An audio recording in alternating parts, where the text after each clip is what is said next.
Hey guys, how are you all? Welcome back to my channel. If you enjoy then please like, share and do comments. Naruto wanted to cry. He wanted to cry real badly. His eyes stung and his mind spun around. He was not sure the tears, if they would come, would be of sorrow or anger. They had betrayed him. All of them. Konoha had betrayed him, they had sided against him. All of them. Even Iruka. Hell, even Tsunade. Just because he lost control once. It was not like he had hurt anyone, no, he had saved them. He had killed the Akatsuki leader, successfully destroying one of the strongest organizations consisting of missing nins. And what was the thank you?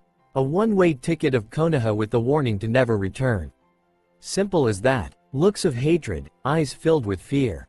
People talking, whispering their glee as he walked out through the gates. At the last second he had turned around, facing all of them. Tsunade stood in the front, her eyes were hard. Maybe she did not want him to go, but she was scared of him. Scared of what he could do, scared of what he might, possible do. They were not going to let him stay just to find out. Better be safe than sorry. Her eyes told Naruto that. He got angry then. He tore off the necklace she had given him. It felt so long ago, but it had only been a few years ago and he had been happy then, so happy, threw it on the ground in front of him and stomped on it. Tsunade heard a sound she never thought she would hear when it came to that necklace. Naruto lifted his foot. The necklace had cracked underneath his sandal, now laying broken just like his trust to them, to Konoha. He looked up with angry eyes at the shocked Hokage and screamed.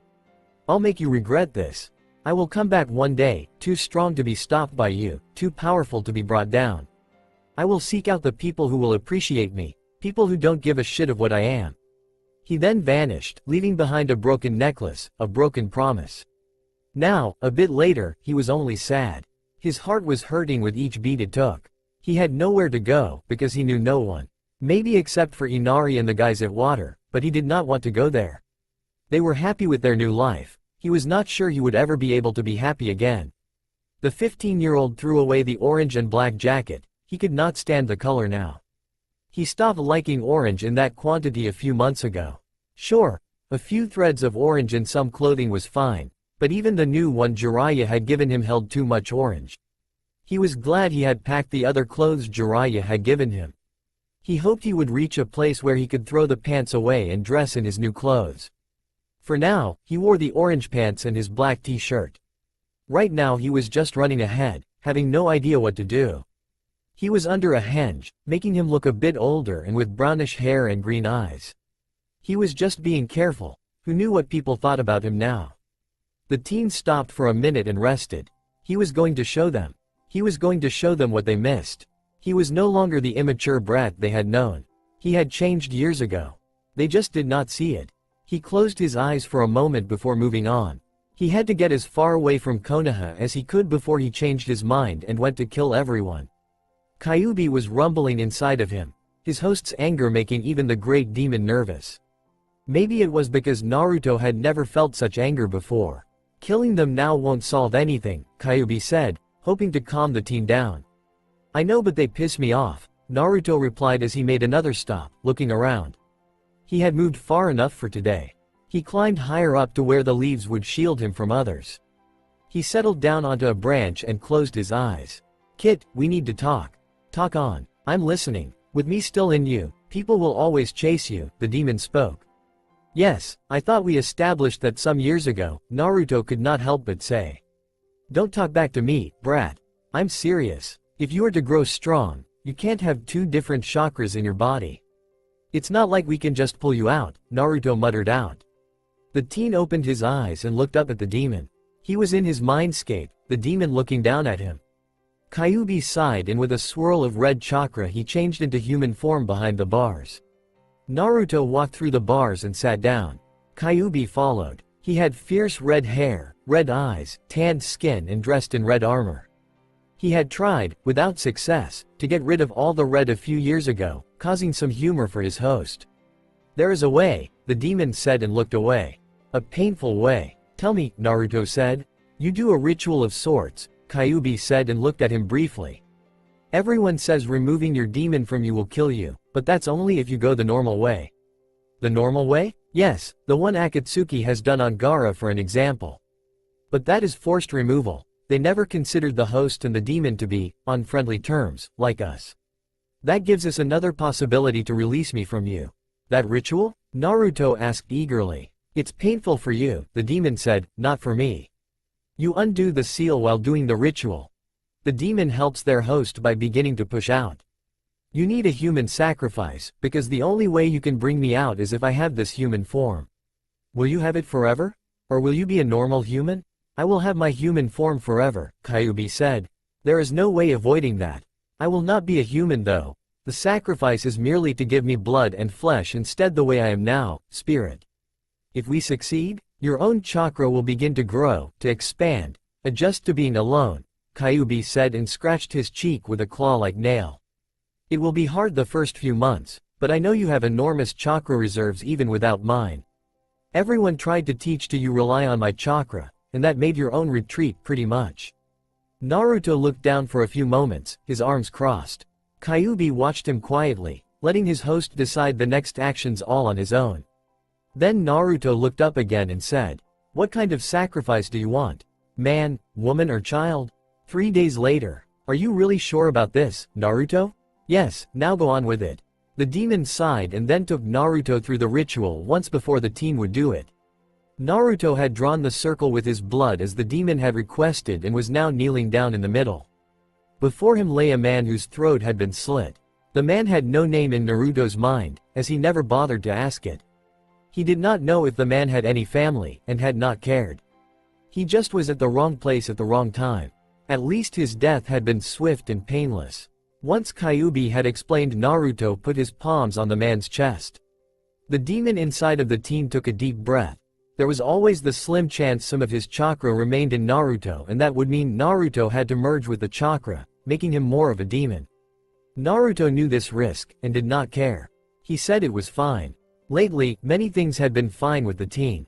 The ritual began. Kyuubi began to push himself out from Naruto, out from the mind, and from the body. It was somewhat strange doing it, but Kyuubi had been involved in a lot of strange situations and feelings during the years he had been alive.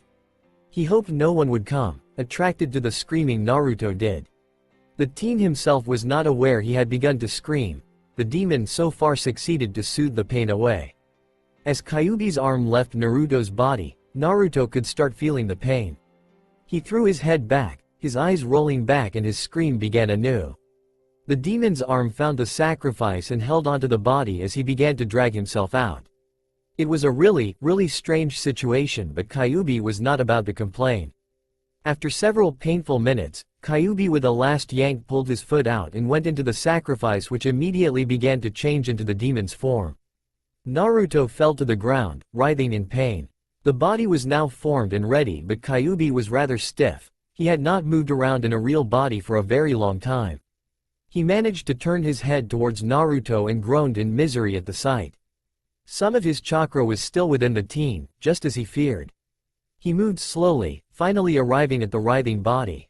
"Naruto," he said, holding the shaking body as still as he could with his stiff arms. The teen gave no indication that he had heard the demon. His body continued to twitch and his eyes were still rolled back. "Naruto, wake up. Some of my chakra is still left within you." Naruto finally regained some sorts of senses and looked at Kyuubi. "Some of your chakra? He got out?" "Yes, that is why you still are in pain. Merge with it, embrace it, and make it to your own." "I don't know how," Naruto gritted out, his body twitching in the demon's arms. "Go to your mindscape. In my cage the chakra will be. Embrace it with your arms, and it will merge with you," Kyuubi said. "Go now." Naruto did as Kyuubi told him. 2 years later, a boy no older than 7 years old was running for his life. His thin legs carried him faster than normal, but not fast enough to shake loose of his followers. Men and women, older than him, stronger than him, wiser than him. Their screaming made the tears fall faster. Why do they chase me? What have I done to them? Why are they trying to kill me? Why am I the only different one? Monster, freak, demon, you should never have been born. Stop, you stupid brat, we'll put you out of your misery. The boy cried harder and tried to run faster. He slipped and with a crash was sent to the ground. He skidded to a halt and tried to get up. His leg protested, having been hurt in the fall. His wide eyes, filled with tears and pain, turned to look at the group of people who now stood in a half-circle around him. "You're fast for being such a small brat," one man said with a grin. He was holding an axe. "But this is the end. There is nowhere you can run." The boy scooted backwards, wailing and calling for help. Suddenly he bumped into something warm but hard. He looked up. A person. Another one? Had he taken a different route than the others to make sure the boy would have nowhere to escape? Tears welled up faster in the boy's eyes. "Who are you?" the man with the axe asked. "You from the village? Sorry, the light isn't so good. You want to have a go with him first? Get out of my sight," the person growled, his voice deep and ominous but soothing for the boy. "What did you say, you bastard?" someone screamed. "I don't like repeating myself, low lives," the man snarled. "Get out of my sight before I slay you all." They retreated a bit before a woman shouted. "He's only 1 and we are 20. Plus he has to protect the brat." "You're right," the man with the axe shouted. "Get ready to die, stranger." The person crouched down next to the boy and said, "Close your eyes, child." 2 fingers gently helped him. The person rose up and the boy curled up. He did not want to see the nice man get killed. He heard their shouts as they charged. He whimpered and bit his lip. The nice man was going to die because of him. And then they were going to kill him. They were going to kill the nice man and him for nothing. They were just scared of the unknown, and killed what they were scared of. Suddenly screams erupted from a woman, followed shortly by a man. The boy heard something splatter onto the ground but squeezed his eyes shut even harder and put his hands over his ears. After a few minutes, everything was silent again. The boy realized no one was attacking him, removed his hands and opened his eyes. Only to stare at the scene before him in shock. 20 corpses lay on the forest floor. The nice man cleaned off a katana from blood, its steel shining in the moonlight with each swift swipe with the cloth. A gentle wind began to blow and the moon shone onto the man's face. The boy's eyes widened in wonder. The man looked young, had purple eyes and tattoos underneath them. His skin was almost white, making the eyes and tattoos appear much darker than what they probably were. But that was not what interested the boy. The man had sharp teeth, and pointed ears sticking out from the wild and long black red hair. The man was dressed in a long, black trench coat and underneath a pair of baggy black pants, a belt to which several scrolls were attached and the now sheathed katana hanging on his left hip. He wore nothing on his torso or on his feet. The finger and toenails were sharp and looking a bit like claws. The man now turned to the boy and walked over to him. He crouched down and with gentle movements cleaned away the salty liquid from the boy's cheeks. The claw-like nails scratched his skin a bit but the boy did not get scared. The movements were gentle, not meant to harm him. "Who are you?" the boy asked in awe.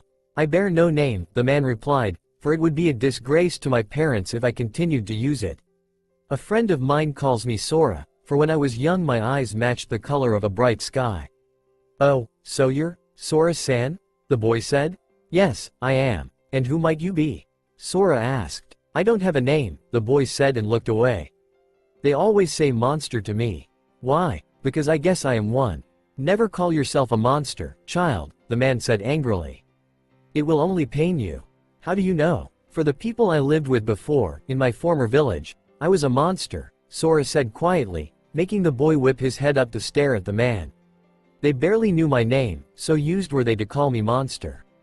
It took me a long time to understand why they did what they did, and once I had found out, I was already too deep down in the line of hatred." The boy began to cry again. "No, not crying," Sora said. "I was hoping it would cheer you up to know you are not alone."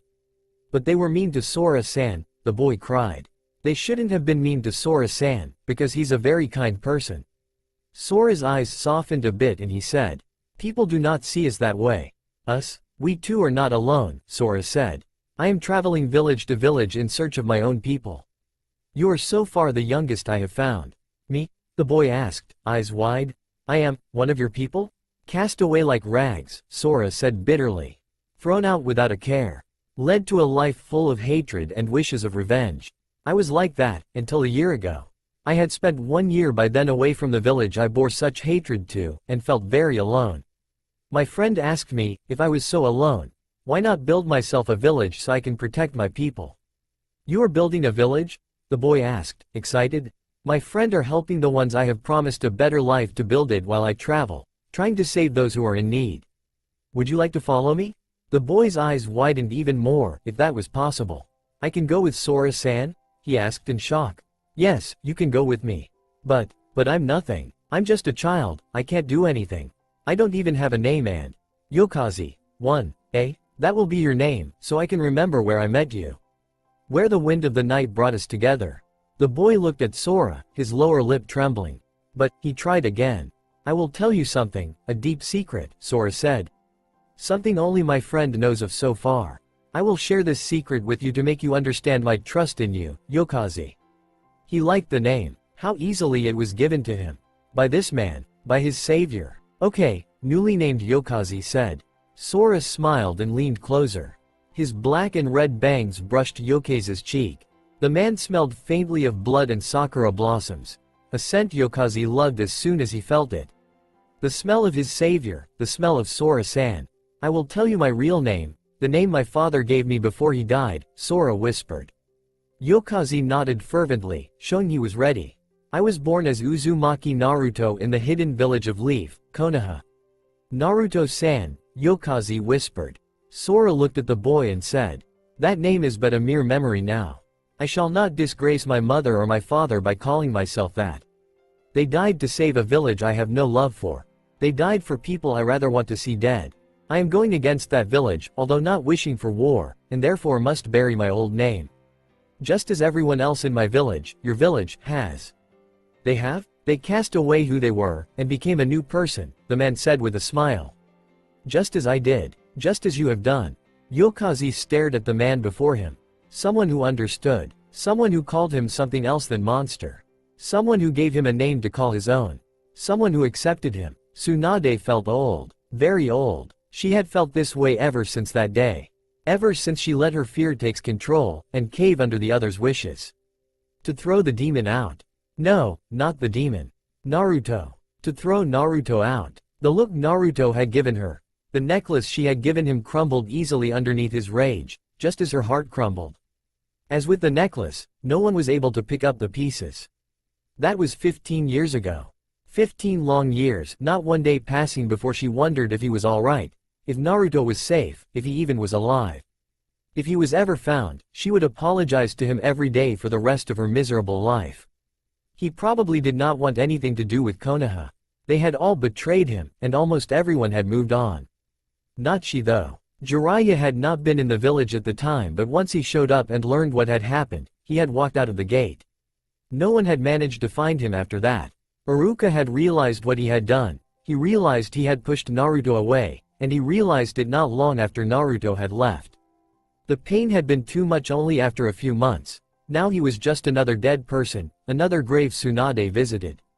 Everyone had said dying by suicide was a disgrace for a shinobi and he should not be buried. Tsunade had replied with she would dig the grave herself if she had to, and kindly knocked out those who protested the most. The only thing she regretted of that whole ordeal was the fact that Iruka was dead.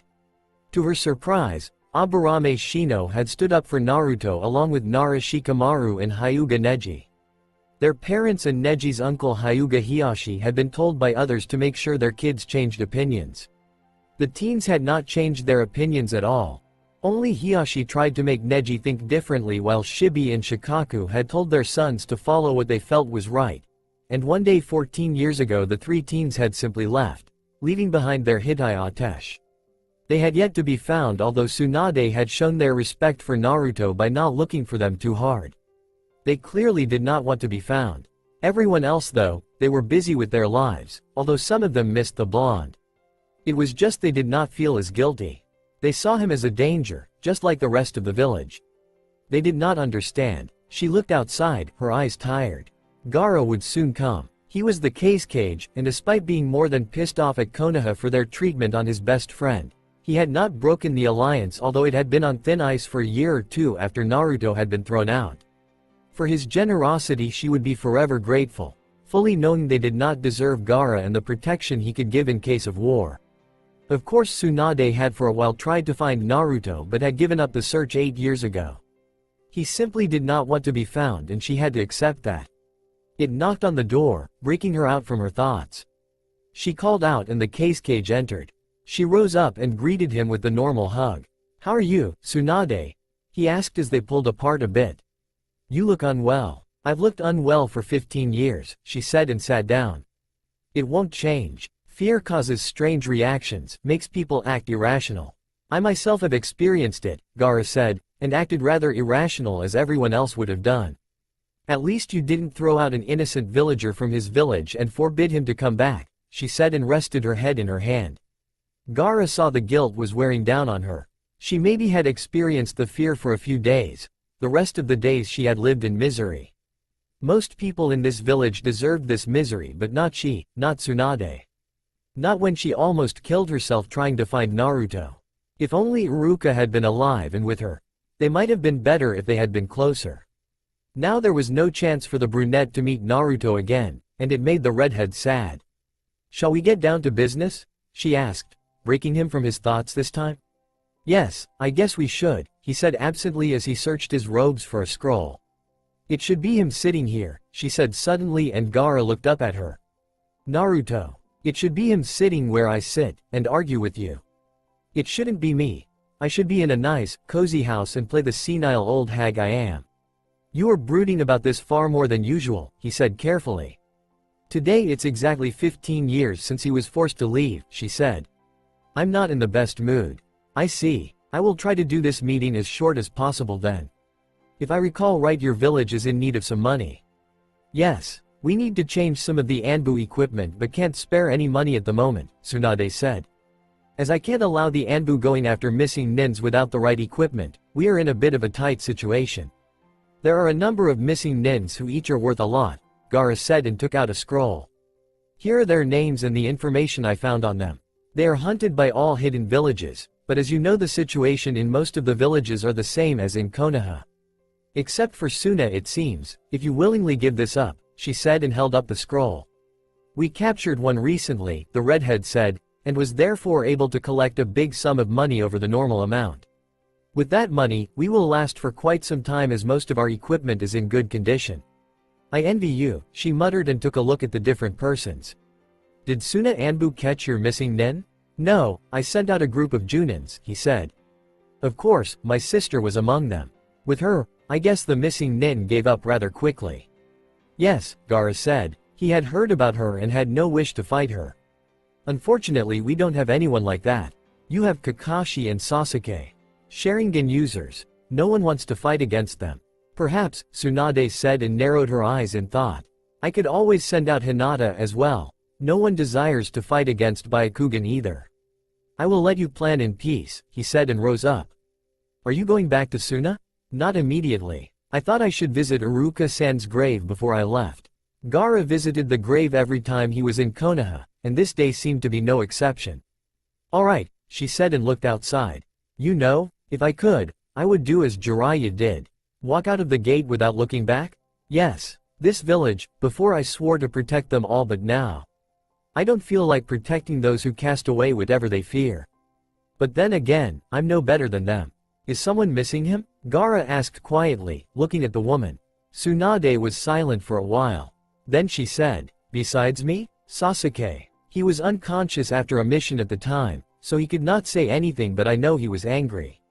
Still is. I have no doubt you will meet him at Iruka's grave. That man drinks more sake than me sometimes." "Sasuke?" Gaara asked in surprise. "On the date when we banished Naruto, I know it's useless to send him out on a mission," she said. "He is by Iruka's grave most of the day, more often than not drinking." "I see. Is there someone else?" "Not really," she said and looked out again. "Wait, Kakashi as well, Naruto's teacher. He's a lazy bastard, but he does whatever he can to make things easier for me. I even heard him once shout at some of the elders to the clans because they insulted Naruto. Man, that was the funniest moment of that year. Their faces. I'll never forget it. So he's green. The others though, they can talk about the good old times, Naruto's jokes and stuff like that, but I can't say they miss him. Most of them probably think they did the right thing." "The right thing," Gaara repeated. If Tamari had heard them, she would have knocked each of them over the head with her fan, multiply times. "I believe you," she said with a chuckle. "I wish I could beat some sense into them, but then I would be removed and the village would really become chaos." "Have you thought of a Rokudame?" "I have," she said. "And the answer is the same. Still Sasuke? Yes. I asked him a couple of weeks ago, and he didn't seem to mind, she said with a smile. With a pissed-off Uchiha as a leader, this village will feel some pain it deserves. Gaara chuckled at the image it brought forth in his head. He had rarely seen Sasuke pissed off, but once the man lost it, he really lost it. He will make a fine Rokudame, and I will look forward to nag with him for many years to come, Gaara said. I will be going then.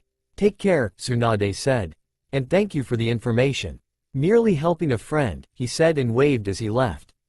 The case cage walked between graves and saw a still form beside the grave he knew belonged to Amino Iruka. He looked back at his brother Kankuro, and the man dressed in black nodded before walking away to leave the two alone for a bit. Uchiha Sasuke looked up as Gaara closed in. The Sharingan user was dressed in loose, baggy black pants, a white shirt and a black vest over that. His Hitai-8 was tied around his neck and a katana was resting on the ground beside him. The man held a cup of sake in his hand. Tsunade said, "You might be here," the case cage said, and kneeled down. He brushed away some stray leaves that was on the grave and looked at the name. "She wants me to be Rokudame," Sasuke said. "Yes, she told me that. I'm of mixed opinions right now about that." "Why?" "Well, if I will become Rokudame I can shape up this piece of shit village, but my freedom will be limited immensely," he said and took a sip of his drink. He did not appear to be drunk. "Tsunade-sama knows I enjoy my freedom, and that is why she lets me leave the village whenever I want to. That is why she named you a Sanin, allowing you to go whenever you feel like it." "Yes, but I do missions for her," the man said. "I wear the Hitai-8 to show I'm still a Konoha shinobi. Sometimes though I just want to throw it away and run the fastest I can." "But you don't do it." "I can't do it to her. She feels I'm the only one who can actually change this village. The elders to the clans don't listen very well to her nowadays. She says herself it's soon for her to step away," Sasuke said and looked at the grave. Gaara said nothing to it. He was offered some sake and they drank in silence for a while. Then the redhead spoke up. "I wouldn't mind having you as a Rokudame. But if another one is chosen instead of you, I don't know how I will react. If it is someone who hates Naruto, I don't think I can hold the alliance. Don't worry, if it comes to that, I will take my things and, with Kakashi's help, drag Tsunade to Suna," Sasuke said reassuringly. "I can live with the heat." Gaara smiled at that. "It seems like not quite everything is lost yet." Sora. The group of odd people looked at each other in confusion. Sasuke looked away after a few moments and sighed. Damn Tsunade for sending him out on a mission with others. He had told her he was a loner, damn it. Kakashi sighed as well and wondered what he was needed for. He was really not in a mood to do a mission at all. He had not been ever since Iruka took his own life. The academy teacher and Kakashi had been rather close thanks to Naruto, but then when the teen was banished it all shattered. Kakashi had kept his feelings inside, not telling whether he was happy or sad that the teen was gone. Of course he had been afraid when he had seen Kyuubi in action, who would not be, but later when he reflected about it the demon had not tried to hurt them. He had simply directed all his anger and rage on the Akatsuki leader, and then withdrawn to leave Naruto in charge again. Most of the people had not seen that, they only assumed that Naruto could not control the demon. When Iruka had died Kakashi knew the village had made a mistake banishing Naruto. He had told Tsunade as such, and she had only looked at him with grief-stricken eyes. Then she had said, "We can't undo the mistakes we've done, and we can't make Naruto forgive us." He knew that, and had therefore tried to do what he could to ease Tsunade's worries. He took whatever mission she gave him without any complaint, he stopped being late, and he found himself defending Naruto on several occasions. He shook himself out of it when Tsunade entered the room. They all murmured their greetings and she greeted them before sitting down. She let her eyes roam over their faces. To the very left was Sasuke, probably uncomfortable and pissed off at her. He was a loner after all. Next to him was Kakashi, subdued and looking off somewhere in space. Then there was Hinata, Sakura, Kiba, Lee and Ino. They simply looked confused. "Listen up," she said, and they snapped to attention. "I know you are aware of our economic situation at the moment. Therefore I will send you out as a team to capture some missing nins that will bring us up." They looked at her. "No, I'm not joking," she said. "Kakashi, you will be the team leader. On this scroll are 10 missing nins. I want you to try capturing at least one of them." Kakashi accepted the scroll and opened it. "These are all S-class," he said and looked at her. "Yes," she said. "However, if you work as a team these people won't be a problem. You are to move out when you are ready and have decided who to choose. Kakashi, you will report to me who you have chosen before you leave." "Understood, Hokage-sama." "Good." Dismissed. The guy they had chosen was from Mist and relied a lot on his ninjutsu. They set out to find him 2 days later. Kakashi ran first, and slightly behind him was Sasuke. The others were a bit scattered out, not speaking. It was a long time since either of them had worked together on a mission. After a while Sakura spoke up though. "Kakashi, the information of the man. Did it tell us his last known location?" "Yes," the copy nin replied. "Last time he was seen was a week ago in Wind Country. That is where we are heading and gather information along the way." "Okay," she said. She slowed down a bit so she was running alongside Ino. Lee ran up to Kakashi and said, "I heard that Tsunade-sama made another attempt to find Neji and the others." "Yes," the older man said and looked at the black-haired one. "It was futile. Either they are dead or have hidden themselves too well." "Why did they disappear?" Lee asked. "I know they were on Naruto's side, but did they have to disappear because of it?" "Maybe they felt they had to," Kakashi said shortly, not really wanting to talk about the past. "What's done is done. All we can hope is that they are alive and well, since we haven't heard anything about someone finding a dead Hyuga, Aburame or Nara." Lee looked down for a moment and then said something that shocked the older shinobi. "We didn't appreciate Naruto as much as we should have, right? We let our fear get in the way. At least you, Tsunade-sama and Sasuke-san isn't that way." The black-haired Junin slowed down until he was running alongside Kiba, Kakashi staring back at him for a few moments. Then he had to focus to where he was running. "Man, this is boring. Don't complain." "Shut up, I can complain if I want to.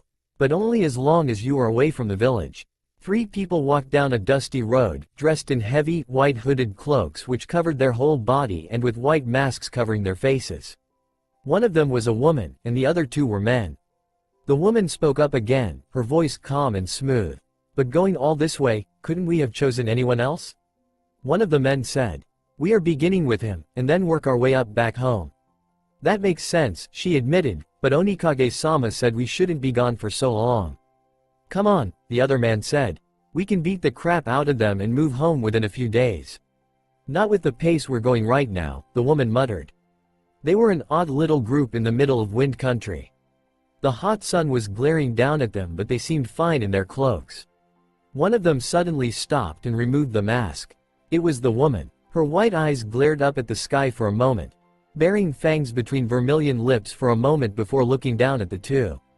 Her face was pale, so was the rest of her body. "It's hot behind the mask," she complained. The gills on her throat flexed and green hair fell down in her eyes. She blew at the bangs irritably. "Suck it up and deal with it, Yasha," one of the men said. "Although I guess we can remove them for a moment here." He removed his mask as well and used it a bit as a fan. Black long hair framed his slightly tanned face, frosty blue eyes watching Yasha's attempts of getting the hair out of her face. "It's so easy for you to say, Yokaze," the other man complained. "At least you look normal enough to not be attacked every few seconds." He removed his and yellow eyes glanced over at Yasha. The skin was pale as well, and he stuck out a snake-like tongue at Yokaze who was not fazed by it. "True, but you can always use a henge, Makai," Yokaze reminded. The man did not reply. Yasha gave up and looked at them. "Shall we continue?" she asked. "To where there isn't any sun. Looks like it's rather impossible at this location," Makai muttered. They looked around. They were, after all, in a desert. "Then let's get our asses moving," Yasha growled and pushed at their backs, making them go forward. "I ain't staying here longer than necessary." "Damn, how fast is this guy?" The Konoha team was currently chasing their guy through the desert. It was late afternoon and it had taken them 3 days to find him. He had been hanging around in Wind Country longer than they expected, but they sure would not complain about it. Kakashi ran beforehand, hearing Kiba's frustrated yell. The man was fast, really fast. It was almost like he was flying over the sand. He may not be good in taijutsu, but he had speed on his side. "We have to attack simultaneously," the copy nin shouted. "Understood." The rest of the Konoha shinobis called out. They ran up to him and spread out like a half circle. The missing nin looked behind himself and seemed to grit his teeth before turning back and trying to run faster. "We're almost there," Kakashi shouted. "Ready yourselves to attack." They all prepared, when something unexpected happened. Between Sakura and Lee, a person in white cloak and white mask ran past them like it was nothing. They stared in shock as that person shouted out, "Makai, take him out." It was a woman's voice. A much taller person ran past Sasuke and Kakashi and with a swift summoning technique brought a scythe out. He jumped up in the air and a third person dressed the same as the other two came up. "Yasha, if Makai's attack failure up," the person shouted. "Got it," she screamed and ran ahead. "Just make sure you got the transportation ready, Yokazi." Yokazi brought out a scroll and ran after Yasha. The Konoha team stared at the three. Makai's scythe hid down just in front of the missing nin, making him fall over. He got up and began to prepare a technique when Yasha ran up and kicked him square in the face. He fell to the ground and Makai picked him up on one shoulder. He dismissed the scythe and grabbed a hold of the much shorter Yasha. Yokazi jumped up in the air and the scroll spun around him and the three others. He made a seal and shouted, "Transport." In the next moment, they were gone, leaving behind some very confused people. "You failed?" Tsunade looked at them in shock. Kakashi bowed his head and said, "Yes, our target was taken." "Taken?" "Yes. We have no idea who they were. All we know what I think is their names. Yasha, Makai and Yokazi. Their faces? Didn't see them, or any signs of what village they came from. They wore white masks and white cloaks." Tsunade slumped back and looked at them. "White masks and white cloaks?" she said. They nodded. "I'll try to find out who they are. What should we do about them?" Kiba asked. "Nothing," she said. "These missing nins were hunted by everyone. Someone just simply got before us. You should have seen their faces, Onikage-sama." The man behind the desk seemed to tilt his head, an amused smile on his face as he watched his people. Makai was laughing as he retold how the Konoha team looked, his snake-like tongue sticking out from time to time. Yasha was grinning widely as well, but at least kept herself to their rapport. Well, most of the time she did. Yokazi stood silent and filled in the report on a paper, serious as always. Purple eyes shifted over to the man and the gaze softened. Yokazi noticed he was being stared on and looked up. "Is there something wrong, Onikage-sama?" he asked. "No," the man replied. He shook his black red hair out of his face and when the bangs failed to cooperate he reached up a clawed hand and swept it away. It stubbornly fell back. Yokazi, without thinking, reached over and gently tucked the bangs behind one pointed ear. Makai and Yasha did not pay much attention to the tender move as they had seen it many times before. Yokazi was the one who made sure their Onikage had everything he needed, the one who never refused what the older man said. The black-haired man was the one who Onikage seemed to trust the most because Yokazi was one of the few who knew their Onikage's true name. "So you met Konoha?" the Onikage said once Makai had finished. "Yeah," Makai said, "they probably snapped up our names." "That's quite alright," the man behind the desk said. "No damage done. They are bound to find out about us sooner or later." "Is there anything else?" "Don't think so," Yasha said and turned to Yokazi. "Did I and Makai miss anything?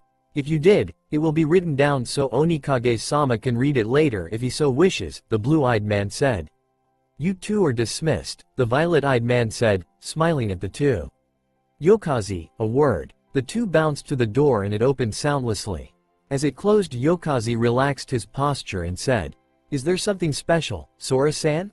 "No," Sora replied and looked at the young man he considered closer than a brother. Perhaps even like a son, despite the fact Yokazi was only 10 years younger than him. "I felt a bit lonely." "Why?" Yokazi said. "I was sure Mibana got tired of sitting by the desk outside and came in here for a chat once in a while." "Of course, but what?" Yokazi was slightly worried now. It had been a long time since the younger man had seen the troubled look on his savior's face. "Konoha? They are not a threat to us," the younger man said firmly. "Oh, I know that. Your encounter with Konoha. Describe the people for me." They were 7 in total. The apparent leader was a man with gray hair and the Hittite 8 covering his left eye. He had a mask over his lower face. Next to him was a man with black and white clothing, black hair, a katana and seemingly strange red eyes. A pink-haired woman along with a pale blonde one. both dressed in standard Junin outfits. A black-haired male with Junin vest over some spandex suit? It was green anyway. A wild-looking man with marks on his cheeks and a Junin vest over a fur coat. And lastly a Hyuga. Let's see then, Sora said and leaned back. His eyes closed. Gray-haired one. Hitaki Kakashi. Red eyes. Uchiha Sasuke. Pink-haired. Haruno Sakura. Pale blonde, must be Ino. Yamanaka Ino. Spandex guy, definitely Rock Lee. Guy with marks, Kiba. Can't be any other. Inazuka Kiba. He didn't have a dog with him? No, Yokazi said carefully. It's alright, just asking. The last one, a Hyuga. Either Hinata or Hanabi. Were they all in the same age? Roughly except for this Hitaki Kakashi. He looked older. Then the Hyuga was Hinata, the Onikage confirmed. Well, those are faces I have not seen in a while. The man reached to take a cup of forgotten tea from the desk but the cup shattered underneath his grip. Sora blinked. Yokazi sighed, grabbed the man's hand and examined it gently for any pieces. The hand was smooth and pale, his nails long and sharp. No cuts, no blood. Good. Yokazi never liked seeing Sora bleeding. I must be more upset than I thought, Sora said absently as his hand was released and he rose up. Maybe I should clean this mess up. He saved a few documents from the spilt tea and asked, when is Gaara coming? Tomorrow, Yokazi said. I see. Yokazi looked on as the man cleaned up, slightly worried. Are you still angry at Konoha, Sora-san? Mildly I suppose, he replied. Wouldn't you be? I guess so. Tsunade lowered the papers with a confused look. The group of 7 people looked at her. She had told them she had found out who had taken the target from them. Kiba had wanted to beat them up just a bit but she had told him not to. Who is it then? Kakashi finally asked. White cloaks and white masks are normal from the new hidden village created 3 years ago, Tsunade said and looked at them. Have you ever heard anything about it? No, they all replied. Well, she continued, this village is special. What do you mean? Sakura asked. It's called the Hidden Village of Blood, Tsunade said. The shinobi and civilians living there are mostly demons and outcasts from other villages. Shortly said, a village supposedly filled with power and hatred. Of course we must seek this village out. Destroy them. Monsters the whole bunch. They are the ones who will try to destroy us first unless we act. Monsters are not to be trusted. Tsunade was getting a headache, and from the pounding against her temples, it was going to be a bad one. She suppressed the urge to scream right out. She was in a meeting with the council, consisting of the elders of the clans, Sarutobi's former teammates and Danzo. They were all currently screaming different things to her. Well, almost all of them. Aburame Shibi sat silent, probably preferring to be somewhere else. Ever since his son disappeared he had been quieter than usual and withdrawn. Same thing with Nara Shikaku, only he never showed up on these meetings. He simply sat at home during that time, only coming when Tsunade had a mission for him or demanded his presence at the meetings. She massaged her temples and then shouted out, "Shut the hell up." They did so, surprisingly. Normally they would have ignored her.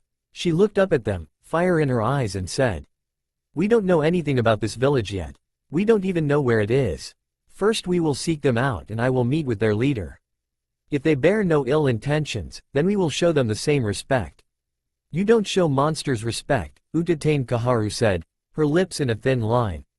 "Well, I will and I will make the village do so as well," Tsunade snapped. "This meeting is over, get out." Tsunade wanted to bang her head against the table. How hard was it for these people to get it? She was not going to declare war against a village she had no idea where it was, what people existed there and who the leader was. They, almost the whole council, she emphasized almost, had argued it was probably like Orochimaru's village, the Sound Village. She had after that thrown them out and placed an Enbu guard outside the office to get rid of them for a little while. Shibi was allowed to leave from the window sill, preferring not to walk down the same corridor of the screaming and arguing people. Not that she blamed him. As for earlier, she did not like to be reminded of Orochimaru in any way, or even hear his name. The man had so far escaped all plans they had made to kill him, and was most likely sitting and laughing at them nowadays.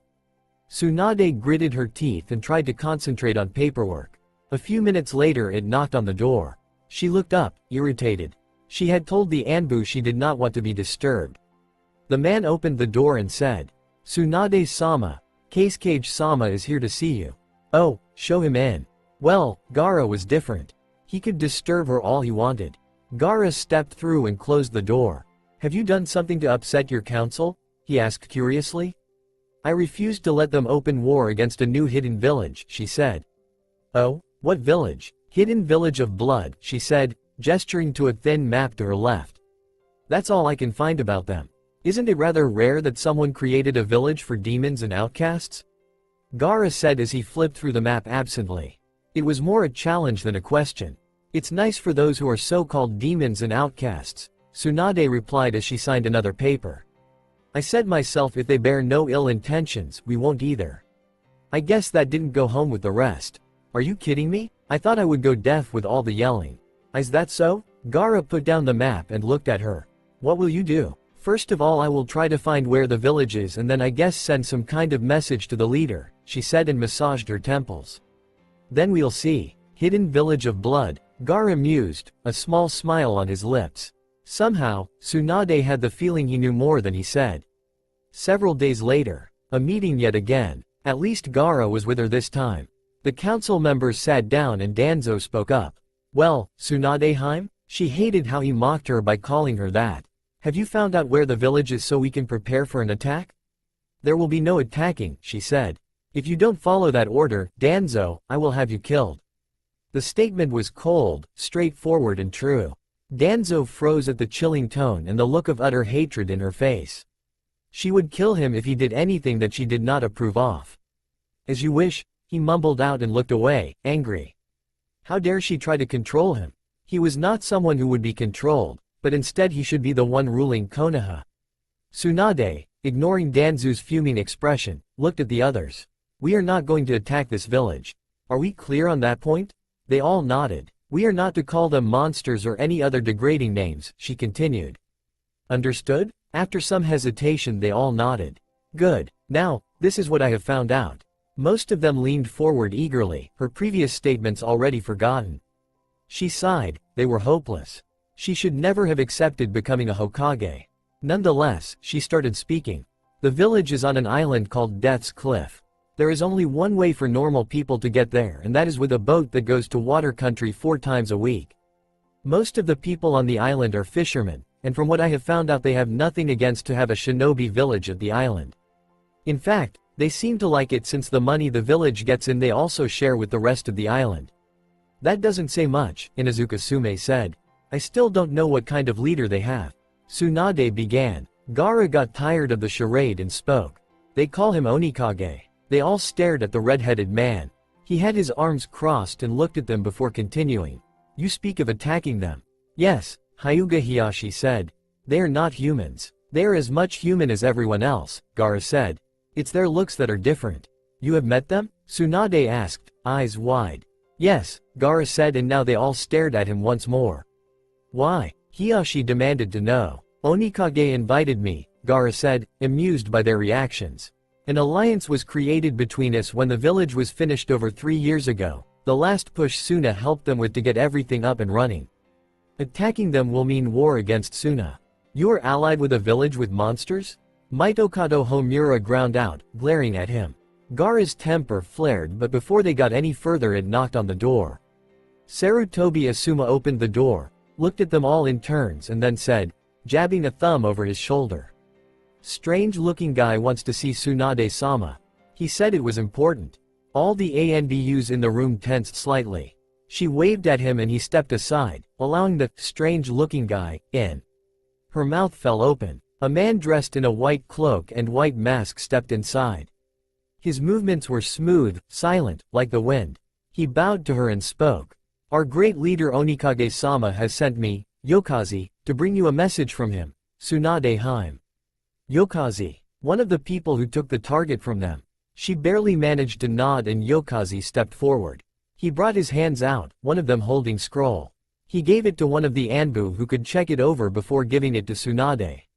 He bowed once more to Gaara and said, Good evening, Cage-sama. Good evening, Yokazi, Gaara said. Did Onikage-sama use you because of your technique? If anything was to go wrong, I can disappear within an instant, Yokazi said. That was why he chose me. Plus you are almost the only polite person against those who are above you, Gaara reminded.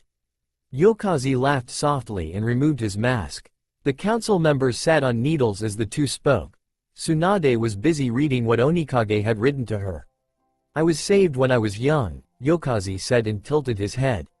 Many of our people had learned to hate those above them as they were old, while I was a mere child when Onikage-sama saved me. He taught me that hatred is not all that exists. Gaara nodded and said, how is my brother faring in your village? Very well, Yokazi said with a smile. The children enjoys when he fastens strings on Makai and make him a marionette. With Makai? I dare say my brother has a death wish. Makai's bark is worse than his bite, Yokazi admitted. At least when it comes to Kankuro-sama. Tsunade had finished reading and looked up at Yokazi. He stood straighter and looked at her. He wishes to meet me, she spoke. As our village is an ally to Suna, we were also an ally to him. Onikage-sama prefers peace before war, Yokazi said. He does not wish to become Konoha's enemy. Hopefully. He said to send a reply back with you with a date when he should arrive. Onikage-sama thought you would feel safer if he came than that you traveled to our island. Plus he wanted to see what had happened to this place. She nodded absently and thought for a while. Is it too early to meet him in 4 days? The council went white in horror. She was not suggesting letting the Onikage come here? Not at all, Tsunade-heim, Yokazi said. He would be honored to know you wish to meet him that soon. The sooner the better. In 4 days then, around 3 in the afternoon, she said. You can just ask for me once you arrive here at Hokage Tower. Understood. Is that all, Tsunade-heim? Yes. You may leave. Yokazi nodded and put his mask on. He turned to Gaara and said. I will see you later then, Kazekage-sama. Yes. Take care and send my regards to Onikage and Kankuro. The man nodded and put his hands into a seal. Within a moment, he melted away into the background and then he was gone. Are you out of your mind, Tsunade-sama? You are inviting the leader of that village to Konoha like it's nothing? Sakura could make a good imitating of any council members, Tsunade thought absently before she replied. No, I'm not out of my mind. I'm stretching out a hand to offer friendship, and I hope he will accept. This is crazy. With all the monsters in that village. Sakura, that's enough. Is this because you're still afraid? After 15 years, you still follow the council's words like a lost puppy? Sakura blushed heavily and said. Naruto was a monster. He tried to hurt us. No, he didn't. I was there, I saw it. I was freaking out, I admit that, but I had sense enough to see he didn't hurt us. Apparently I did not have sense enough later to tell the village to fuck off. But Tsunade-sama, no nothing. He will come, and you can't do anything about it. It's been 15 years, Sakura, put your fears away and act like the Junin you are. The pink-haired woman's lips thinned out in obvious anger, but Tsunade did not get afraid. It had been years since she had felt any kind of fear. That look won't get you anywhere with me. Get out of my sight, Sakura. The woman whirled around and slammed the door shut as she left. Tsunade raised an eyebrow and came to think of a snotty brat. With a sigh she went back to her paperwork. Sora sat in deep thought as Mibana peeked inside. Onikage-sama, she chirped. He replied, slowly coming back to his office from his stray thoughts.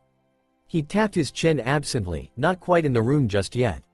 She was not faced by it as she was used to the Onikage's all moods. This was nothing unusual. Instead she just continued to chirp. Teen betrayers are here to report. Send them in, he said, amused at her choice of words. She had started calling them that from the beginning, and now the 3 in the group did not even react. It was kind of true after all. The 3 men stepped inside and he looked at them, finally completely back from his thoughts. He had a lot on his mind. Success or failure? He asked them as they walked forward. Success, one of them replied, the apparent leader. Sorry we're late, Sora. Nah, it's okay, Sora replied and waved his hand. Take a seat. Any one of you in need to medical attention? No, they answered in chorus before they sat down. It was 3 rather different people that sat before him. The leader had waist-long, black hair and a cloth around his eyes. His skin was pale and he was dressed in white combat pants, white shoes and a white shirt. He had a sheathed katana strapped to his back, and 3 scrolls attached to his belt. The one sitting to the right of the leader was slouched down a bit, looking bored. He had spiky, dark brown hair and black eyes. His skin was more normal looking, a bit like Yokaze's, and his clothing was all black. He had a big scroll he normally had resting on the small of his back, but he had taken it off and let it rest against the chair he was sitting in. The one to the left was quieter than the other two. His own dark brown hair fell over one of his eyes, the other one barely visible, while the rest of the hair fell over his shoulders and down his back. The color of the eyes seemed to shift all the time, which amused Sora to no ends. His skin was pale as well, and he was dressed in a red trench coat, black shirt and pants underneath. He wore no kinds of weapons, and only one scroll attached to his belt. The leader's name was Hijutsu, the one to the right Kazenja and the one to the left Kanchu. I'm going to Konoha, Sora said to them after a moment's silence. Why? Hijutsu asked. I decided to see for myself if the village is the same as when I left it, the Onikage said. If the people are the same, if they all treat me as a monster, then they have not changed and there will be nothing between our villages. I do hope you are bringing people with you, Kazenja said and looked at the purple-eyed man. Wouldn't want you to be attacked by rabid citizens. I have decided on Yokaze, Koto and you three. Yokaze and Koto? Hijutsu questioned. They act like gentlemen, Sora said. Even among those who fears them. Others won't be able to hold their tongues, and I have no wish for that. If they are going to visit our village though, they say one ill word, and I will not stop my people to speak their opinion. The three looked at each other and then at him. When are we leaving? Kanchu asked quietly, speaking for the first time. In 2 days. Tsunade was waiting by the main gate into the village, nervous. The council had objected her decision, so she had decided to meet the Onikage and his people herself at the gate to ensure nothing would happen to her guests. Kakashi and Sasuke were by her side, as usual. The Chunins watching the gate stood with them, nervous as well, but for another reason. She was nervous because she did not know how to act. They were nervous because a possible demon was coming. Of course, that was according to what they had heard from the council. There they are, Kakashi said and pointed. They are not in a hurry.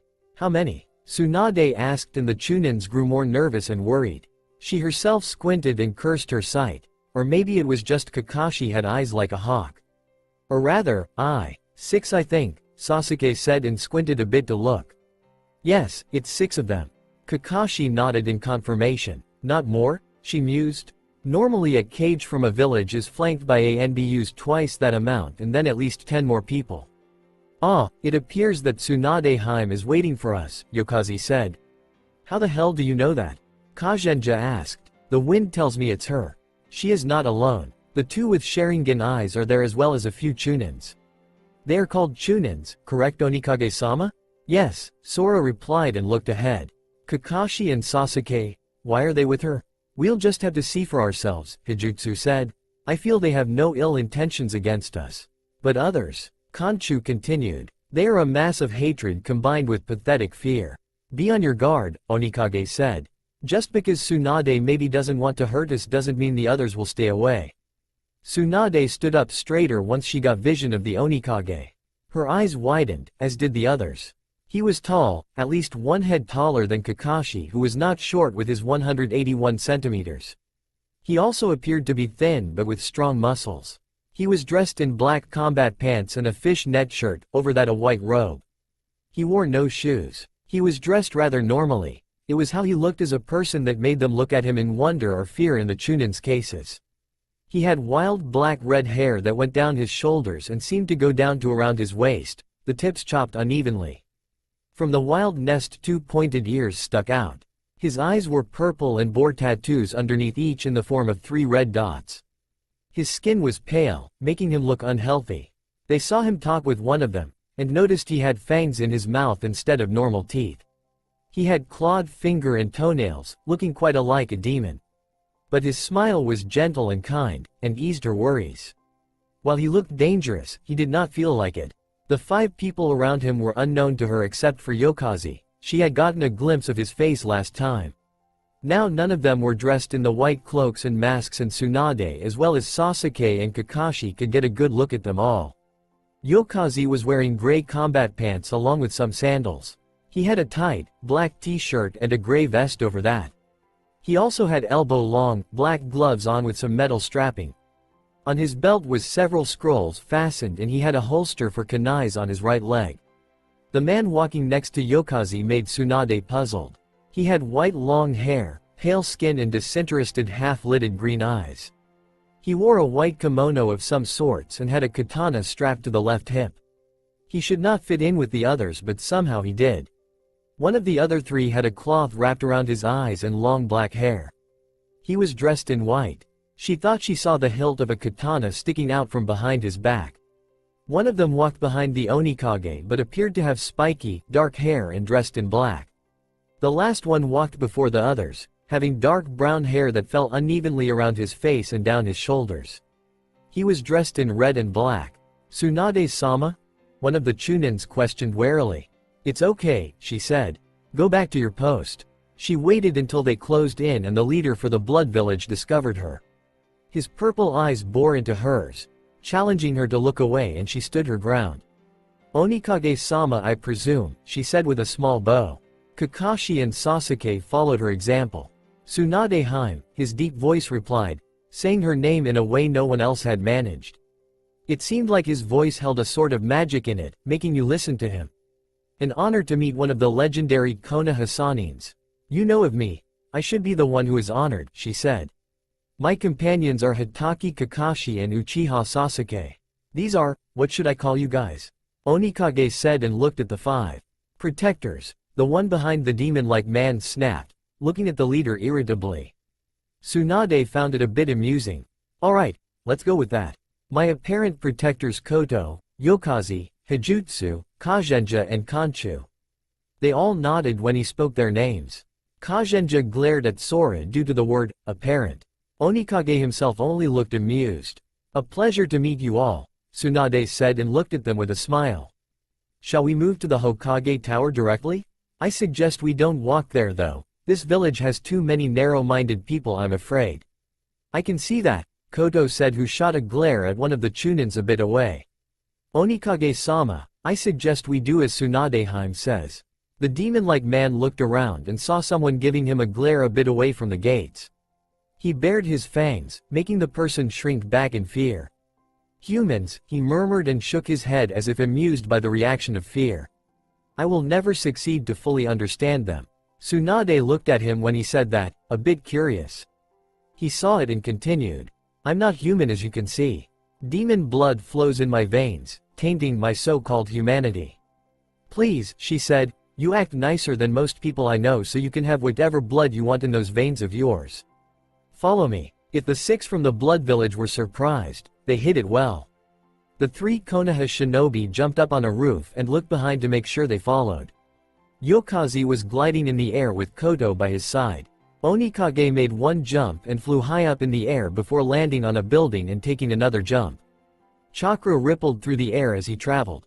Kagenja, to their surprise, was nowhere to be seen. Hijutsu and Kanchu whirled out of view only to reappear again a bit further ahead. It looked like a sort of transportation technique, although none of the Konoha shinobis could figure out what kind it was. They came to the tower and walked inside. Kagenja was still nowhere to be seen. Tsunade entered her office and sat down behind the desk. Onikage sat down and then raised a finger. He sent out a spark of chakra and shadows began to move on the ground. Kagenja slowly emerged from them and rose up. Kagenja is a bit of a lazy person, who says traveling short distances are troublesome, Onikage said with a faint smile. "He travels as my shadow. Once I send the chakra out, he knows he can come out." Kagenja directed a half-hearted glare at his leader when he was called lazy but did not say anything. Onikage seemed to be more amused with Kagenya's reactions and glares rather than angry at the man because of it. "As I have no idea what I should say or do at this moment," Tsunade said, hiding her smile when she watched them. "Why don't you begin, Onikage-sama?" The man thought for a little while, choosing his words. He looked straight at her and began. "We both have an alliance with Suna but not each other. We three do not wish for a war, correct?" She nodded. She had enough of war as it was. "Then I suggest we ally with each other," Onikage said, "to ensure Suna must not choose side if it comes to that." "I must let you know some things before that," Tsunade said. "For me, an alliance between us sounds ideal. But first you have to know what kind of village this one has turned out to be." "Turned out?" he asked, puzzled. The five around him seemed to tense a bit. Kakashi and Sasuke looked uncomfortable. 30 years ago this village was peaceful, she said. All until the strongest Biju through time attacked, forcing our Yondaime to make a very hard decision. Oh? He sealed the great demon into a child, dying in the process, she said and looked straight at Onikage. That child grew up with these narrow-minded people, having no one to take care of him. I myself was not in the village, I had left it before that. 15 years ago, that was when I had been Godem for around 3 years, something happened. What happened? Onikage said, his insides in turmoil. Luckily Yokaze stood beside his chair. Otherwise the older man would have done something he would most likely regret later. The child lost control of the Biju, and the Biju killed the leader of the former organization Akatsuki. Yokaze's eyes widened slightly, he had not heard Sora-san tell about it. But then again, Sora avoided Konoha as much as he could. The village wanted the child dead immediately, Tsunade said. That's when I made a mistake. A mistake? The demon-like man questioned, his heart beating faster. I let them banish him, she said and looked at a framed picture. She took it up and stared at it for a long time. She then gave it to Onikage and continued, that's the child. Uzumaki Naruto. He was 14 when I took that picture. Yokaze looked at the picture in wonder. So that was how Sora-san looked before. Blonde hair, blue eyes, whisker marks. On this picture he stood with, it could not be, that man, that white hair and those marks in the face. The man on the picture is Jiraiya, the Hokage said, an old friend of mine. Yokaze's breath hitched as he looked at Sora. The man shot a warning glance at him and the raven-haired man quickly obeyed, sliding a mask of indifference over his face. Sora would explain later, Yokaze knew that. The man just needed time to gather the right words. An old friend? Koto asked. Does it mean you don't see him anymore? He had been away when Naruto was banished. He came back, heard the news and walked out of the gate. I haven't seen him since. You said your mistake was you let them banish this Naruto-san, Kagenja said and looked at her. What makes you say that? I see that child as a son, Tsunade said, massaging one of her temples. Talking about Naruto hurt a lot but she was not going to stop. I have no children, will never have children except for that boy. And I made him hate me. After that day, my love for this village was gone. A few of his friends disappeared as well, they could not stand it here I guess. I don't blame them. It sounds on you that many do not miss this child, Onikage spoke, finally giving the picture back. Not many did, she said bitterly and looked out as the sun began to sink down, leaving the sky in the color of red and orange. The only ones in this village who really does miss him I guess is me, Kakashi and Sasuke. There was one more. His name was Iruka. Amino Iruka. Was? Onikage questioned. He's dead, Tsunade said shortly. Sora managed to hide his surprise at the news as Gaara had not told him. Killed himself out of guilt. Now he's just another grave, another name fading away in everyone's minds. This is what happened to our village. Everyone here fears demons since that day 15 years ago. I have no doubt they would try to attack you, Onikage-sama, just because you look like one. The man sat silent for a long time. So? He asked. What? Tsunade was not sure she had heard right. It's not like I'm going to visit every day, he drawled out and looked at his sharp claws. If I send Yokaze here, he can bring you to Death's Cliff within a moment. Besides, this village gives me the creep.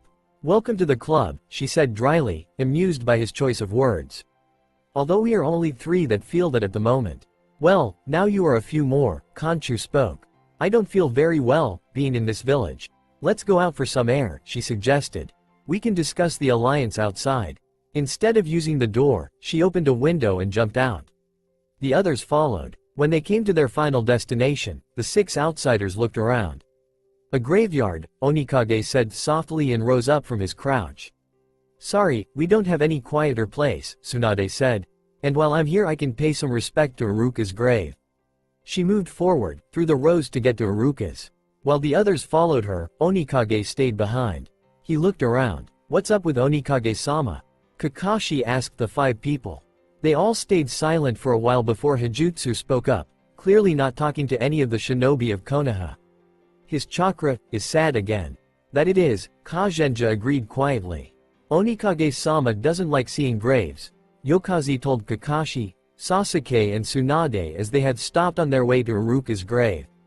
Our own graveyard holds too many children, too many we couldn't save. Too many that became victims to the brutality of humans. Onikage closed his eyes and took a deep breath. For a moment the two Sharingan users could feel his chakra, and indeed it was laced with sadness and pain.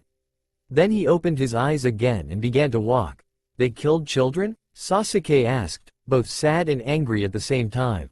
Of course, Yokaze said bitterly. If Onikage-sama hadn't saved me, I would have been beaten to death when I was 7. The three Konoha shinobi looked at Yokaze in horror. Which village was it? Tsunade asked. I don't know, Yokaze said. I don't remember, and I don't want to. All I need to remember is Onikage-sama and our village. Killing children, Tsunade said. That isn't right. That's just sick. Fear makes people act irrational, Onikage said, and she froze. Gaara had told her that not long ago, almost word for word. But after a while, if the fear remains, it turns to hatred. Hatred turns into the need to kill what they fear, no matter how young or old that person is. Humans are so easily corrupted with emotions, it makes me rather sad. We don't appear to be very nice, Tsunade said, when you put it that way. Not all humans are like that, of course, he said. You can change, I've seen it before. I'm glad that you are not like most humans, Tsunadeheim. I have taken a liking to you and your two friends. Should we be honored? She asked. If you wish to be, he said with a shrug. Can't say why humans should be honored to have a demon as a friend. Naruto was my friend, Sasuke said, although I acted like a jerk most of the time. But he didn't give up about me. He continued all until I began to call him friend in my head. He was in the same team as me. Kakashi was our teacher. I was told what had happened with Naruto. I was in a coma at the time. I learned about his demon inside of him, and I didn't think less of him. Maybe I thought higher of him, the strength he must have to be able to keep Kyuubi no Kitsune inside of him. Plus I think he made Kyuubi softer, Kakashi continued as he looked at them. They had reached Iruka's grave and Tsunade was currently brushing away the leaves from the grave. You think so? Onikage said, his heart beating fast again. They did not hate him. They missed him. Tsunade, Kakashi, Sasuke, they really missed him. He wanted to show them his village, his people. He wanted to tell them so badly, but could not. Not now. Not while he was in this village. If Kyuubi had been like normal, he would have attacked and killed us, the copy nen said and scratched his head. Yet the demon protected us, isn't that proof enough? Onikage smiled a bit at that and then Kakashi and Sasuke went to pay their respect to Iruka. The purple eyes strayed to the grave and then looked away. Yokaze placed a calming hand on his shoulder. I'm alright, Onikage reassured the five.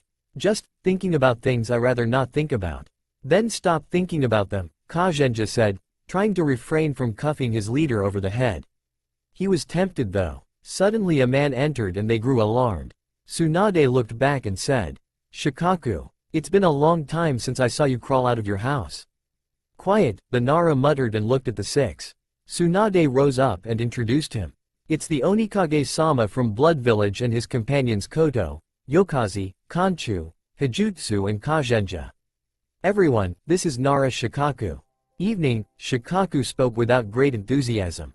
They nodded to the scarred man. What brings you here, Shikaku? Tsunade asked. I don't know really, Shikaku said and scratched his head. I was suffocating and here it's nice and quiet. I can leave if you wish. No, it's all right, Tsunade said. What we are going to talk about will get known to the others soon enough. Will they like it? Nope. Thought so, the man muttered. Well, whatever you plan to do, tell me when you plan to tell them. I want to see their faces, although you can tell Shibi not to come. He's been at the meetings before, the Godem said, looking confused. And does it look he's enjoying himself? More like torturing himself, she muttered. When will he stop blaming himself for his son's disappearance? Same with me, never. Sora looked at the two, back and forth, making a quite funny picture of pure confusion. Yokaze chuckled at the sight. Not quite following, Onikage said to Tsunade with tilted head. She found it rather cute, considering how dangerous he should look like. Oh, sorry, Onikage-sama, I told you 3 of Naruto's friends disappeared. They disappeared around a year after him. Yes, 2 of them were Nara Shikamaru, Shikaku's son, and the other one Aburame Shino, son to Shibi. Oh, the demon-like man said. The third one was Hyuga Neji. He didn't have any parents, and Hiyashi sure doesn't feel guilty about it. I can't blame them, the kids I mean, Shikaku said as he walked closer, hands in his pockets. He was dressed in simple dark gray pants and a gray shirt. His hair had begun to turn gray at the temples. Naruto was a good kid, made Shikamaru laugh.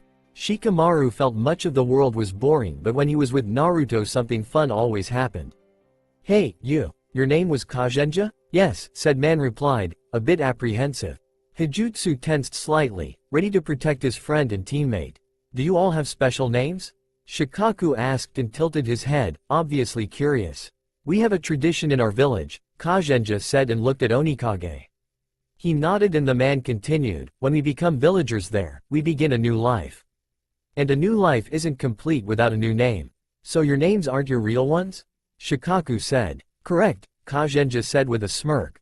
Most of us don't even know others' former names. I have no idea of Kotu's real name, or of Yokeza's. Hijutsu and Kanchu I know, but that's because I traveled with them for a little while before we came in contact with Onikage-sama. Is your name Onikage or what? Shikaku asked the demon-like man. No, Onikage replied. I have a friend who gave me my new name. It's from him the tradition comes from. You may call me Sora. Sora? That's my name, Sora said. Before my demon blood, I had blue eyes. He rarely shared his secrets with anyone but felt that these people did deserve it. Shikaku looked a bit amused and then said, well, I better get going if I want to have a nap before nightfall. Lazy Junin, she muttered before realizing something. Onikage had described Kagenja as lazy and, while the others chuckled at her comment, she snuck a glance at first Shikaku and then Kagenja. It definitely was a resemblance between the two, however vague it might be. Maybe, Kagenja was Shikamaru? Tsunade never got a chance to investigate further about Kagenja, as the hours grew late and they had much to discuss. She knew she glanced far too many times on the lazy shinobi, each time finding him more and more like Shikamaru yet not. Who was he really? Who were they all? Their names were not their real ones, not even Sora had the name Sora from the beginning. They were all people who had been thrown out or left their villages because of something they could not help. However, the Hokage could not help but grin quite evilly when Onikage and his companions had gone back home. Oh, she was going to have so much fun with the council now. She looked down at the scroll which they all had helped her to produce the formal text on. On it was the confirmation of their alliance, signed by her, Onikage, and their witnesses. Just to be safe, she had dragged Shikaku with her and forced him to sign. Onikage's 5 companions signed, so she hunted down 2 more besides Shikaku, Kakashi and Sasuke. She came back dragging on Shizune and a very puzzled Shibi. They had signed as well, and now no one could change it except for herself and Onikage. She wanted to laugh out loud. Finally this village was going to make a turn around. She was going to make sure of it. She had been motivated by Onikage to make this village a better place for children with difficult conditions or outcasts. His eyes when he had looked around on the graveyard had been so full with sorrow as he must have remembered the graveyard in their own village. A graveyard with too many children buried, horrible. Absolutely horrible. Onikage was right on many things. Humans feared things too easily. Most of them never thought things through. They just went through with it, not caring who they hurt. But that was going to change, at least in this village. She would not give up until she died. And that brought her back to the meeting she was going to have soon, despite the rather late hour. Kakashi and Sasuke were slightly nervous hearing her evil cackle and slightly crazy eyes. The council grumbled amongst each other and turned irritated eyes towards her. She looked at them all and finally one of them snapped. Did you meet the demon today? First of all, Tsunade said, anyone in this room who will call Onikage-sama a demon in my presence I will personally deal with. And after that I will be more than happy to hand you over to Ibiki. Ibiki. Just the name scared them shitless.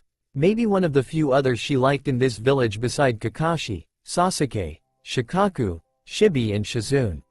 He had not known Naruto very well, and therefore said he had no opinions about the child. Not once had Ibiki called Naruto monster or demon though, and Tsunade took that as a rather good sign. As predicted, they paled. Everyone clear on that? She asked cheerfully. They all nodded. How good. Then I will move on to the main subject in this short meeting, an alliance between Blood Village and Konoha. Absolutely not, several of them cried out. Actually, you don't have anything to say in this matter, she announced with a grin. Since we already have an alliance with them. What? Almost all of them shouted. When did that happen? Kakashi and Sasuke bit their cheeks to keep their laughter inside. Shikaku's shoulders were shaking, his head on the table. He was not very successful hiding his obvious amusement at their horrified faces. Shibi's chair was vacant. He preferred sleep over brief amusement. Oh, let me see, she said and pretended to think. She grinned wider and said, 2 hours ago I think. I am to visit their village in a few days. Then we demand to be allowed to pick out a group as your protection, and wonder who will be in charge of handling the village. Hyuga Hiyashi put in immediately. Shizune will be in charge, Tsunade said, with the help of Ibiki and Shikaku. And no, you can't choose a group. I will do that on my own. Now this meeting is over, so I bid you a good night. Her evil glint in her eyes told them that inwardly, she was laughing her head off at their expense. Brilliant Tsunade-sama, but why do I have to be kind and in charge? Shikaku asked. Because you need to cheer up, Tsunade said. Besides, it will probably only be a day and a half, 2 days at the most. They gave me dirty looks as they left, the man whined. Stop acting like a baby and take the responsibility as a man, she said happily. You are unusually happy, Sasuke pointed out. Kakashi nodded. I know, she chirped. I have no idea why, but meeting with Onikage-sama made me happy for some reason. Why? The 3 men asked, the only ones having stayed behind. Don't you realize, she said, if he has built up a whole village, Naruto might be there. But no one of them didn't seem to recognize Naruto, Sasuke said. Everyone changes their names, Tsunade said. Maybe Naruto never told his own name and he may have changed his looks before coming there. You think he's alive? Sasuke asked. I truly hope so, she murmured. She shook herself out of it and continued. Well, we should start planning but not until tomorrow. Go home and have some rest. I have to pick out a group. Can't you just take an Anbu team? The raven-haired man asked. I want to have normal Junins, she said. And not too many. Good Junins are those who fear demons the most, Sasuke pointed out. He did not need to mention some of the best Junins were in the same age as Naruto had been when he was banned, and they all had vivid memories of Naruto in Kyuubi form. Then I have to take those the least scared, Tsunade said. Like Hinata. That's one, Kakashi concluded. What, are you going to stay until I have picked a group? She asked. That's exactly what we are going to do, the 3 men said and sat down. Onikage-sama? Sora looked up from the scroll he was reading to see Kazenja. The man fidgeted, and Onikage frowned. What's wrong? Sora asked. Kazenja looked away a bit, causing Sora to frown deeper and patting on the floor beside him, saying silently the man should sit down. Kazenja came and sat down. The purple-eyed man was a bit worried. It was rare for anyone of his people to come in the middle of the night to his home nowadays. Before, they came in groups and often stayed in the same room as their leader. More than once had Onikage had a person asleep in his lap, and it was no child he had been comforting. But now the fear had settled down, and the visits had slowed down as they began to realize their new lives were working. No one came and tried to destroy it. Today, in Konoha, Kazenja struggled to find words. His hands were fisted, and he was fighting against the emotions he normally locked away. It had been a very stressful day today for Kazenja. I know, Sora said soothingly, rubbing the man's shoulder. I know. Kazenja leaned his head onto Onikage's shoulder and they were silent for a few minutes, the scroll lying forgotten next to the demon-looking man. The brunette finally looked at his leader and then promptly lay down.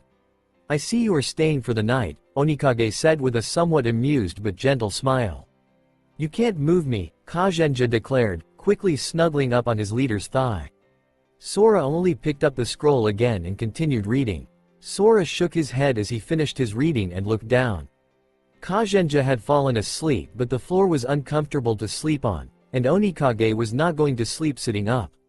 The demon-like man rose up carefully, moving Kagenya's head from his thigh and placing it on the floor before checking if the other man was in enough deep sleep. Concluding he was, Sora gently picked the man up and carried him the short distance to one of the guest rooms. He placed Kazenja on the futon and spread the covers over the man. That finished, he got up and closed the door. He hesitated as he reached his own door. Sora turned around and went to one of the other rooms. He peeked inside and smiled as he saw the small lump moving around on the bed. Satisfied, he went to his own bedroom and closed the door. He lay down on his own futon and soon fell asleep to the faint sound of rain hitting the roof. Tsunade looked at the group she had scraped together: Hinata, Ino, Lee, Tenten and Konohamaru. They were the least afraid of demons after Naruto. And of course Kakashi and Sasuke would travel with her. She rarely left Konoha without one, or both of them. "You all know what I want of you," she said. "All you have to say is yes or no." "I'll go," Hinata said immediately. "Me too," Ino continued. Tenten and Lee nodded. Konohamaru looked at her and said, "Is there a chance that Naruto is there?" "We don't know," Tsunade told him. "One might hope." "Well, I'm going too," he said. "Thank you," she said to the five of them. "We are leaving tomorrow at 8 in the morning from the roof on top of this building. Yokazi, one of Onikage-sama's men, are meeting us there to take us to the village." "Shouldn't we take the normal route?" Tenten asked. "Apparently Yokazi can bring us all there in a matter of moments," Tsunade said. Onikage-sama said it might be a bit faster than a 3-day journey. "In a matter of a few moments?" Tenten said, eyes wide. "Cool. That's apparently how Gaara travels there," Tsunade continued. "He will be coming with us as well." They all nodded and she dismissed them, wondering what the next day would bring. They all waited on the roof 5 minutes to 8. Gaara looked out over the village, not speaking. The 5 Junins were talking quietly with each other while the 2 Sharingan users stood silent. Tsunade sat on the ground, trying to bring the stiffness from her body out. She was no longer young and the fact irritated her a bit. Suddenly a wind appeared and when it left Yokazi stood there. He looked around and said quietly, "Good morning. Are everyone here?" "Yes," Tsunade said and rose up. "We better get going then." Yokazi nodded and said, "If you all grab a hold of me. Preferably on my shoulders." They did so although it was a tight fit. He looked around to make sure everyone was there and then made a sign. A scroll went up in the air and swirled around them. "Transport," he shouted out. They felt a sensation of floating but they could not see anything clearly. And as quickly they had started, it was finished. "Before we enter I would like to say a few words," Yokazi said as they looked around. They were no longer in Konoha but on a dirt road with vast plains on either side to sum up with mountains further away. "The village is over that hill but Onikage-sama said I should warn you." Warn them? That did not sound good. Everyone, except for Gaara who already knew the rules, listened to him. "First of all, once you enter our village you are at our mercy," Yokazi said. "We do not fear to let newcomers know what we feel about their way of talking to us.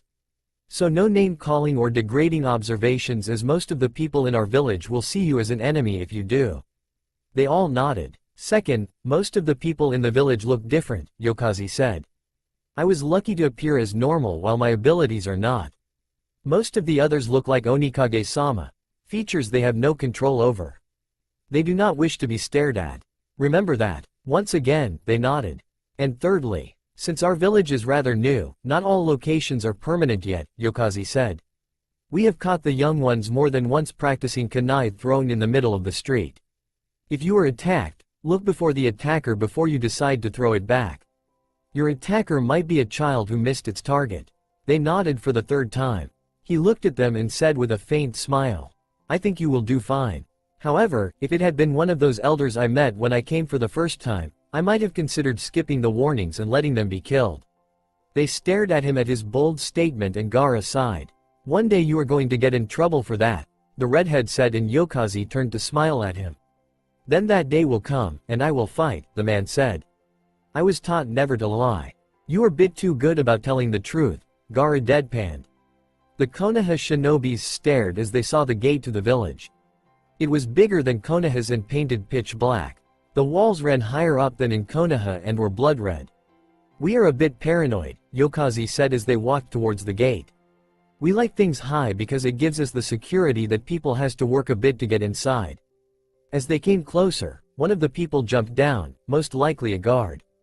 The Konoha shinobis took a second look, just to be sure of what they saw. The man looked normal enough if not for the tattoos covering his body. He was dressed in a pair of pants and a fur vest. He held a spear in his hands, not looking too friendly. "Yokazi," he greeted. "Kasuke-sama." He then jerked his chin towards the others and continued. "Onikage-sama's guests? Good morning, Moko, one," Yokazi said. "Yes, it's his guests." Moko nodded and waved his hand towards someone up on the wall. They saw a woman nod and shout something out. A second later, the gate opened. The Konoha shinobis stepped into a village not too unlike their own. The main street brought them directly to what they suspected was the tower for the Onikage, but it was far away. It seemed like the whole village surrounded the tower. Onikage-sama felt we didn't need to give him a whole building, Yokaze said as they began to walk inside. He was perfectly fine working from his own house, but in that matter we won. He seems to be a very nice man, Tenten said as she looked around. He is, the raven-haired man said. It's just that many can't see past his looks. They saw people on the street staring at them and did their best to not stare back. Many of them looked different as Yokaze had mentioned. Oi, Yokaze. They all turned to see a woman with green hair walk towards them. As the hair was up in a ponytail, they saw gills on her throat that flexed once in a while. Her eyes were white and her skin pale. She licked her vermilion lips. Yasha, Yokaze greeted. You seen Makai around? She asked before glancing over at them. As she noticed they only eyed her curiously, she allowed them to look. No, I just arrived. Has he escaped your clutches? More or less, she growled. That man. He was supposed to report to Onikage-sama, that's why I'm looking for him. Use a tracking jutsu, Yokaze said. Didn't Kanchu teach you it? She smacked her forehead and growled. That's it, she declared. It's official, I'm an idiot. Yokaze shook his head in amusement and said. Try it, and if you can't find him let Onikage-sama deal with him. Only problem is Onikage-sama lets him off the hook too easily, Yasha moaned. Onikage-sama is too soft on people. The Konoha shinobis watched Yokaze to see his reaction. Tsunade knew Sasuke and Kakashi could react rather strongly if someone said she was too easy on people. To their surprise, he only laughed softly and said, Onikage-sama does not believe that punishment will make Makai better. True, she muttered. Well then, don't want to keep you any longer. But beware. Maikon, too, is just ahead. I will be careful, Yokaze said. As they continued walking, Tsunade could not help but ask. Who is Maikon? He's a rather aggressive man, Yokaze said softly. His past is not up for discussion, and the only one he obeys is Onikage-sama. They left it at that. They did meet Maikon. He was a tall and thin man with glowing eyes and wild red hair. He glared at them and they noticed Yokaze did not try to make him stop. Maybe the man knew it would be no idea. Yokaze, the man suddenly said, and the raven-haired man looked over at Maikon politely. Who are they? Guests to Onikage-sama, Yokaze replied, choosing his words carefully as his words would matter greatly. He requested their presence. Did you transport them here? He continued, as if wary for them. As soon as he caught one of their eyes, he looked away. Yes, I did, Yokaze said. He looked confused. Is something wrong, Maikon-san? Maikon did not reply. He looked at them once more and then jumped up on a roof before disappearing. Yokaze let out a sigh and said, well, at least he didn't try to tear my throat open like last time. They stared at him, even Gaara. As I mentioned, rather aggressive, Yokaze said. I hope he will leave you alone now when he knows Onikage-sama wanted you here. He does not like what we call pure humans, you with no strange abilities or looks, but knowing you are here because of Onikage-sama he will most likely leave us alone. They had almost reached the tower when suddenly Hinata felt a pull on her leg. She stopped and turned around, therefore making the others stop as well. A girl, maybe 4 or 5 years old, stared up at her. Fuzzy fox ears stuck up on either side of the girl's head, out of the brown hair, making her look adorable. The girl was dressed in a blue dress and they could see a fox's tail sticking out in the back. Hinata blinked before kneeling down. Oni-san has pretty eyes, the girl said, touching the woman's face. And you have pretty eyes as well, Hinata replied as she smiled. It was true. They were blue, almost the same blue as Naruto's eyes. The girl giggled at the praise, the fox swinging a bit and said, Nay, where are you going, Oni-san? We are going to visit Onikage-sama, she replied and looked back at Yokaze. The girl apparently discovered him and then the rest. To their surprise, her eyes widened as she saw Gaara and she shouted. Gaara-ji-san. She ran up to him and hugged his legs tightly. Gaara fought with his balance for a moment before gently prying her arms away so he could lift her up. Strong as ever, just like your dad, Gaara said to her. Right, Enkai, 3. She giggled. The Konoha shinobis were surprised when Gaara did not let her go but did not complain. They finally reached the tower and entered. They went up 4 flights of stairs before coming to where the Onikage was. A young woman sat on a desk outside the room. "Hello Mibana," Yokaze said. She looked up at them and waved absently before yawning. She had fangs in her mouth. Her nails were sharp and she had faint marks of scars around her throat. No one wanted to know the reason. "He's waiting," she said, brushing her pale blonde hair out of her brown eyes. "Hello, Enkai-chan. Promise to be a good girl?" "I'm always a good girl." Enkai objected. "I'm sure you are," Gaara said as he pushed the door open. "Just be aware we might have to send her out to you, Mibana-san." "That's all right," Mibana said, waving her hand up and down absently. They entered the office and stared. It was long with high windows, allowing in as much as light as possible. The Onikage's desk was at the far end, and in front was chairs for them all. The Onikage raised his head from whatever scroll he was reading and said, "Good morning. Your journey was safe?" "Yes," they all chorused. Then he saw the squirming girl in Gaara's arms and smiled. He rose up from his chair and rounded the desk. He was dressed in black combat pants and a black vest with dark orange lining, his bare feet making no sounds as he walked. They noted now the girl was barefooted as well when Gaara let her down. To their immense surprise she ran up to the Onikage and cried out, "Daddy!" Sora caught his daughter and swung her up. The Konoha shinobis widened their eyes. He was a leader and a father at the same time? Enkai seemed to want to smother him with kisses and hugs but Sora only laughed. He placed the bouncing girl on his hip and motioned to them to sit down. "I did not know you had a daughter," Tsunade said carefully. "Actually, she isn't really mine," Onikage said as he sat down. "I found her when she was a few days old. Her mother was able to turn into a fox. She had been killed." Enkai looked up at her father and said, "Daddy, what's wrong?" "Nothing's wrong," Sora said. "Daddy lying. I can feel your chakra change," she said with a pout. "I'm fine, you worry girl," Onikage said. "Unfortunately we are going to be boring adults and talk about subjects that no doubt will make you fall asleep. How about you go out to Mibana?" Enkai considered this, having apparently resumed her serious thinking position which only served to make her look even cuter. Finally she shone up brightly and said, "And can me and Mibana go and say hello to Mekura, san?" "Of course you can," Sora said and let her down. "Just don't annoy him too much." She seemed slightly disappointed over that before she bounced out of the room. Sora looked up at them and said first, "Your brother is probably off harassing Makai, Gaara-san, hence the reason why Makai isn't here to report." "Figures," Gaara said. "Only Kankuro would be stupid enough to mess with Makai." Sora's mouth twitched in amusement. "How's Mekuru doing?" Gaara continued. "Ah, grumpy as usual. His vision is completely gone," Sora said. "Finally I can sneak up on him, although he doesn't get very scared." "When does that man ever get scared?" Gaara muttered and the Konoha shinobis wondered who they were talking about. "True," Onikage agreed. "Yokaze, did you bring them here directly?" "Yes," the man said.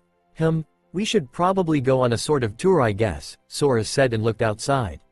"Would you like that?" Tsunade nodded and said, "It seems like an interesting village." "Oh, we have only the usual," Sora said and waved his hand before getting up. "Does the village have a council that helps you decide on things?" Tsunade asked the Onikage as they moved out into the morning sun. "No," Onikage said. "I know most villages have, but in order to make my people trust me I take the decisions on my own. I can get advice on how to proceed but in the end it's my word that is law." They did not comment on that although they felt it was a bit weird. Sora had taken a route that seemed to bring them to a small mountain. The village seemed to be built at the foot of it. "You can see our village best from there," he said and pointed towards the cliff. "It offers a good view of the whole island actually." They exited another gate and began walking upwards. It was a rather steep way up and they got tired easily. Yokaze and Sora appeared to be unfazed. Sora's feet dug into the soft earth yet when he continued his footsteps in the earth seemed to disappear completely. They reached the top of the mountain where the villagers had built a platform on. A few guards stood there and watched them warily. But as they were in their leader's company, the guards soon relaxed. Sora looked over the village as the Konoha shinobis took a chance to recover their breath before taking a look themselves. Konohamaru looked nervously at the Onikage, but Tsunade had already told him the man did not recognize Naruto's name or looks. He sighed in defeat and decided to take in the beautiful picture of the village. They all had a feeling they almost was looking over Konoha from the heads of the former Hokages. Sora looked around the village as well, his head leaning into one of his hands when he saw 3 of his people fighting. He narrowed his eyes. They often had mock fights with each other, but this one appeared not to be one. "Onikage-sama," Tenten said. "I think someone is fighting down there." Sora sighed and turned to Yokaze. "Stay here," he ordered the younger man. "No one harms my guests. I'll be back in a few minutes, hopefully." He jumped down from the platform and with one big chakra-forced leap he was back in the village again. He saw the fighting and ran forward. It was Maikon who was being beaten to the ground by Rokushu, 5, and Akari, 6. Those 2 were a hassle to handle, but they did not pick a fight with Maikon for fun. Nonetheless, he had to stop them. Akari was violent, and even he would be foolish enough to attack Maikon without thinking of the outcome, mainly, Maikon coming back and killing him. He tore the 2 away from Maikon and threw them away. Each of them crashed into the ground and immediately a crowd gathered. They were all uncertain of who to help of the 3 when Onikage spoke. "Rokushu, Akari, your reasons for trying to kill Maikon?" The 2 had the grace to look ashamed. Sora kneeled down and gently took Maikon's face in his clawed hands. The glowing-eyed man looked at him, one hand grasping Sora's left wrist weakly. "Speak," Onikage roared. "He deserved it," Akari shouted. He was a tall man and strong, although bony. His fierce red eyes shone in hatred, making him proud of his name. His wild blue hair was matted in Maikon's blood. "He always deserves it." Within a moment, Sora came forward and hauled Akari up. In the next moment, Akari coughed blood as the leader had punched him in the stomach, hard. He dragged the man's face close and all but growled. "He didn't do anything, right? You just had to release some of that fucking steam of yours? Rokushu just follows with you, knowing that with you he gets to take out his anger on someone else." Akari's eyes showed fear. Sora released the grip lightly and continued, his tone softer. "Why do you have to hurt people all the time? They don't always deserve it." Akari tried to come up with something, anything, when the Onikage released him and said, "Don't speak, Akari. I have to make sure Maikon is alright." The man turned his back to the red-eyed one who lost all composure he had. He fell to his knees and tried to fight against the tears. The tone Sora used was worse than any shouting or beating he had to endure during his life. The sound of a disappointed leader. A leader he looked up at in utmost respect was disappointed in him. Sora lifted Maikon gently and was soon on his way onto the hospital. Akari had to learn restraint, and if he had to hurt the man emotionally, Sora would do it. The Onikage came back a bit later and met the Konoha shinobis. Yokaze looked at his bloodied arms and said, "What happened?" "Akari, that fool," Sora said and sat down. He flipped out again. The man shook his head sadly before staring at the blood. "Did you hurt him or what?" Tsunade asked. "No, the blood is Maikon's. Akari attacked him," Onikage said. "Shouldn't you be dealing with this Akari's punishment then?" Konohamaru asked with wide eyes. "He tried to kill someone. Our laws are different," Sora replied tonelessly. "So you're going to let him be?" Tsunade almost shouted, eyes wide. Gaara looked at her and said, "Be quiet. Their laws are their laws." "Well, the Onikage is going to let a violent man walk free," Tenten said, outraged. Sora washed his arms free from the blood and then dragged his fingers through his hair. "Onikage-sama," Yokaze said, sensing the man was getting weary. And it was only morning. Sora looked at the arguing Konoha shinobis and Gaara and then rose up. "Yokaze," he said. The Konoha shinobis and Gaara quieted to listen what he had to say. The black-haired man listened. "Send a message to him. I'm sick of having to deal with Akari's foolishness. He knows what to do. Then go and tell Akari to see me tomorrow morning. It's his last chance." "What will happen if he doesn't grasp the last chance?" Tsunade said. "Then I'll simply have to kill him," Sora said and looked away. "Akari knows that, yet he seems so uncaring about life. I wonder what I did wrong with that boy." "What happened to him was not your fault," Yokaze said. "His hatred is because of that human." "That human?" The Konoha shinobis wondered who. To their horror, the Onikage's eyes darkened and he growled out, "Fucking Orochimaru, his death belongs to me." Too many lives he's already destroyed. He has created too many people like Akari. They all drew their breaths. Tsunade stared. Even this village had suffered her old teammates' evilness and greediness for immortality. Sora rubbed his face and continued. This seems like not the best welcome to our village, but I can't offer anything else, Tsunade-heim. I must be going to make sure Akari won't do anything foolish today. Yokazi, show them where they can stay and make sure they have what they need. Understood, Onikage-sama, Yokazi said, looking worriedly at Sora.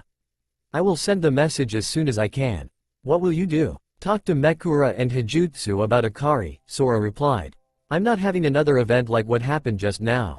You're going to seal Akari away? Yokazi said with wide eyes. Seal his powers temporary, Onikage corrected, stressing on the word temporary. He's probably regretting what he did already, but I have to make him understand. Sealing his powers away will fuel his hatred, the black-haired man said, ignoring their guests who were now staring at them. He will try to kill you, Onikage-sama. Many have tried, Sora said tiredly. None has succeeded. Why should he be any different? No more talking, go now. Tsunade and her group of people followed Yokazi silently. Gaara stayed behind with Onikage. Sora sighed heavily, flopped down onto the ground, and Gaara sat down next to him. You're sending him to Jiraiya, aren't you? Gaara asked. Akari has a strange liking with Jiraiya, Sora objected. And Jiraiya doesn't want him dead. At least when Akari is with him, he can relax. I'm not saying it's a bad suggestion. Actually, it's a good suggestion, and I'm glad you're doing it. How is Maikon? He's fine, Onikage said. He wasn't even all that mad at Akari. Figured he had probably said something that made it snap with the guy. They both have such short temper. For being such an aggressive man, Maikon has a kind side. Or at least he can ignore people's anger. He gets that way with me, the wild-haired man said and looked at the sky. You are Maikon's hero, in his own little way, Gaara said. Gaara, I'm everybody's hero, Sora said with a light smile. I gave them new life. Yokazi see you as his savior, Enkai as her father, Gaara said. To Maikon you are a hero, and for Akari you took away his pain. Sora closed his eyes and the guards looked at them worriedly.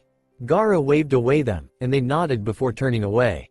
As long as Gaara was there, their Onikage would be safe. The red-headed man slowly laid an arm around the Onikage and Sora relaxed. His head landed on the man's shoulder and Sora said, being a Kage is hard job. You've done far too much to give up now, Gaara said. You always tackle the problems head on, why the change? I don't know, Sora said. I'm just so tired of seeing people getting hurt by Akari. I know it's not his fault. He's half crazy thanks to Orochimaru, but still. It seems whatever I say to him is gone the next day. I know, Gaara said quietly.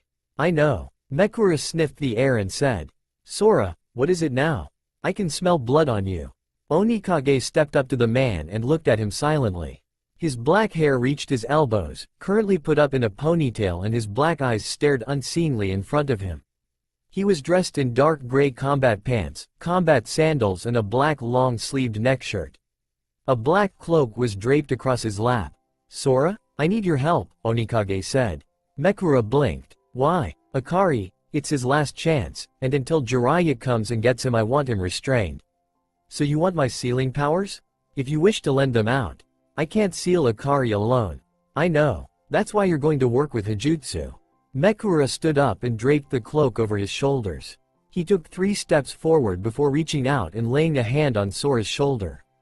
You seem tired, Mekura pointed out. I am, Sora replied. Akari does that to me. It's not his fault. I know. I hope he will be better when he comes back. I don't want him dead. I know you don't want to, the man said. He looked only to be a few years older than Sora. Now, shall we go? Sora reached out and pulled the hood over the man's face. Why? Mekura asked. Konoha, Sora answered, and the black-haired man stiffened. It's all right. I won't let them see you. They then began to walk, Mekura holding one of his hands on Sora's arm. Tsunade took a sip of her tea as Tenten angrily cleaned her weapons. The woman was still mad about the village's laws, and so did the others seem. They just did not radiate the same anger as Tenten did. We are in an alliance with them, Tsunade suddenly said, and they all looked at her. We simply have to respect their laws. Their laws are inhuman, Tenten said. Well, they call themselves monsters, Tsunade pointed out. It's not right, the woman continued. Their laws seem a bit brutal, Hinata softly said. But I guess they have reason for it. What, have reason? Tenten asked. What kind of reason? Well, the woman said and looked away. Onikage-sama probably has reasons to act like he does. Still, he seems rather brutal, Lee said. Saying he will kill one of his own villagers, not punishing a man who tries to kill someone. Who is the man Onikage wanted to send Akari to? Tenten wondered. Someone important probably, since he gets to deal with a man like Akari. Tsunade said nothing. She closed her eyes. This was getting out of hand. Tenten was upset over the laws. They all were. But she should know by now to respect other villages' laws when they were allied with said village. Suddenly it knocked on the door. Kakashi opened and outside stood someone they did not know. His yellow eyes watched them all in turn. Pale face looking white in the bad light of the corridor. He was dressed in gray clothing. Onikage-sama asked after one Uchiha Sasuke, the man said and looked around the room. They all tensed. Onikage-sama said he had someone who wished to see Uchiha-san. I'm Uchiha Sasuke, Sasuke said and stepped forward. Who is the person? We don't say his name aloud in case of a wrong person listening, the man said. Come, who are you? Sasuke asked as he stepped out of the room. The man slammed the door shut in front of the other Konoha shinobis, grinned at Sasuke and stuck out a snake-like tongue. Call me Makai, the man said. This way. Sasuke closed the door after himself and looked around nervously. He was without any backup and hoped Onikage would not let anyone attack him. Sora looked up and smiled lightly at him. A hooded person turned its head towards the Sharingan user. Sit down, Sora said softly and waved at a chair. Don't worry, he won't bite you. Fuck off, Sora, the hooded person said. It was a man. Sasuke gulped and sat down while wondering what Sora would do in response to the rude comment. Sora laughed only though and said, kind as always, Mekura. Mekura? The blind man Gaara and Onikage had spoken of earlier. Sasuke looked at them both in turn and then said, You wish to see me, Mekura-san? Yes, but first you must promise to not tell anyone, not even Tsunadeheim, of who I really am, Mekura said. Sasuke sat up straighter, looking at the man sharply. Onikage was already engrossed in some scroll, seemingly having forgotten the two. Our real names are forgotten, dead, buried in the ground, gone, and I will only say who I was once, and that will be to you. Sasuke looked intently at the man. Pale hands removed the hood, and the Sharingan user saw someone he did not expect at all. Sasuke opened the door and they all looked at him. Who was the person you met with? Lee asked. This Mekura, Sasuke said. He had been told about me being an Uchiha with the Sharingan eyes and was curious. No asking about our village? Konohamaru asked. Nope. He asked if it was any difference of course, but what I told was nothing people didn't already know about us, Sasuke said.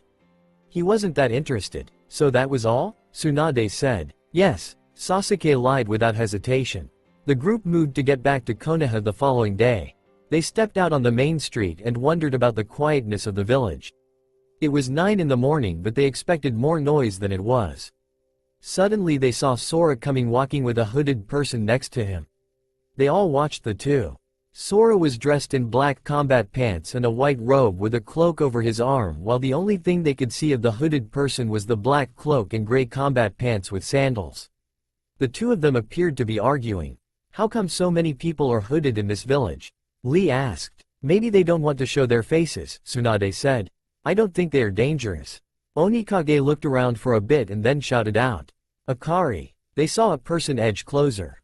He looked sick, and his eyes never once looked at his leader. So that was the person who Sora threatened to kill. As quickly as Akari had dared coming close enough, Sora took the cloak he had over his arm and put it around the blue-haired man's shoulders and said something to the man. Akari for the first time looked Sora in the eyes and nodded a bit. The Onikage sent the two hooded people off and his shoulders sagged a bit once he thought no one would see. He dragged his clawed fingers through his hair and they now saw dark rings underneath his eyes. He doesn't seem to have had a good night, Tenten said worriedly. She was still angry about their laws but not once had she seen Tsunade in that state of exhaustion. A person jumped down next to Sora and Tsunade saw it was Kanchu. The Onikage looked over at him and said, What is it? Enemies are coming to the island from the north, Kanchu said. They are traveling in one boat, 20 people in all. None of them are over Junin level. What do they want? Sora asked even as he began to walk north. Your death as usual, the man replied. Get Hijutsu and Kagenja, Sora said, and now discovered the Konoha shinobis as Kanchu jumped away. I'm sorry, Tsunadeheim and you others, but it seems like I will not be able to see you off. Yokaze will bring you home in an hour. What about you? We heard about the enemies, Tsunade said. I will be fine, the man said. I have too much to do to allow myself to die just yet. Besides, they are all only Junin levels. Only Junin levels? Only? Was he crazy? Sora jumped away, and only after a moment's hesitation they followed. They were not going to let him go alone. Sora saw the enemies as they got onto land and swore. He saw a few corpses on the boat and knew they had killed some of the fishermen living on the island. The anger flared up inside of him. They may not be his people, but they lived on this island and were not dangerous. They simply wished to live in peace. They did not deserve death delivered like those on the boat. He could feel his allies behind him but could not be bothered with them at this moment. His hands flexed and his eyes turned sharper. Time to show Tsunade and the others just what kind of people Konoha were allied with now, and what they did towards their enemy. Tsunade saw the Onikage prepare to attack and tried to run faster. The man was alone against 20 people. It would be impossible for him to defeat them all. Sora jumped up in the air and swirled around. Once he stopped, he had 2 katanas in his hands. The enemies saw him and prepared to attack. With one great boost of chakra, he was amongst them and spun around. The screams echoed in his ears as blood splattered onto him. He jumped away, 7 of the people dead. The Konoha shinobis stared at the bloodied form of the Onikage. His purple eyes became lighter and lighter, shining up, and his hair appeared to be wilder and his nails longer. He threw the katanas away and brought his hands together in a seal.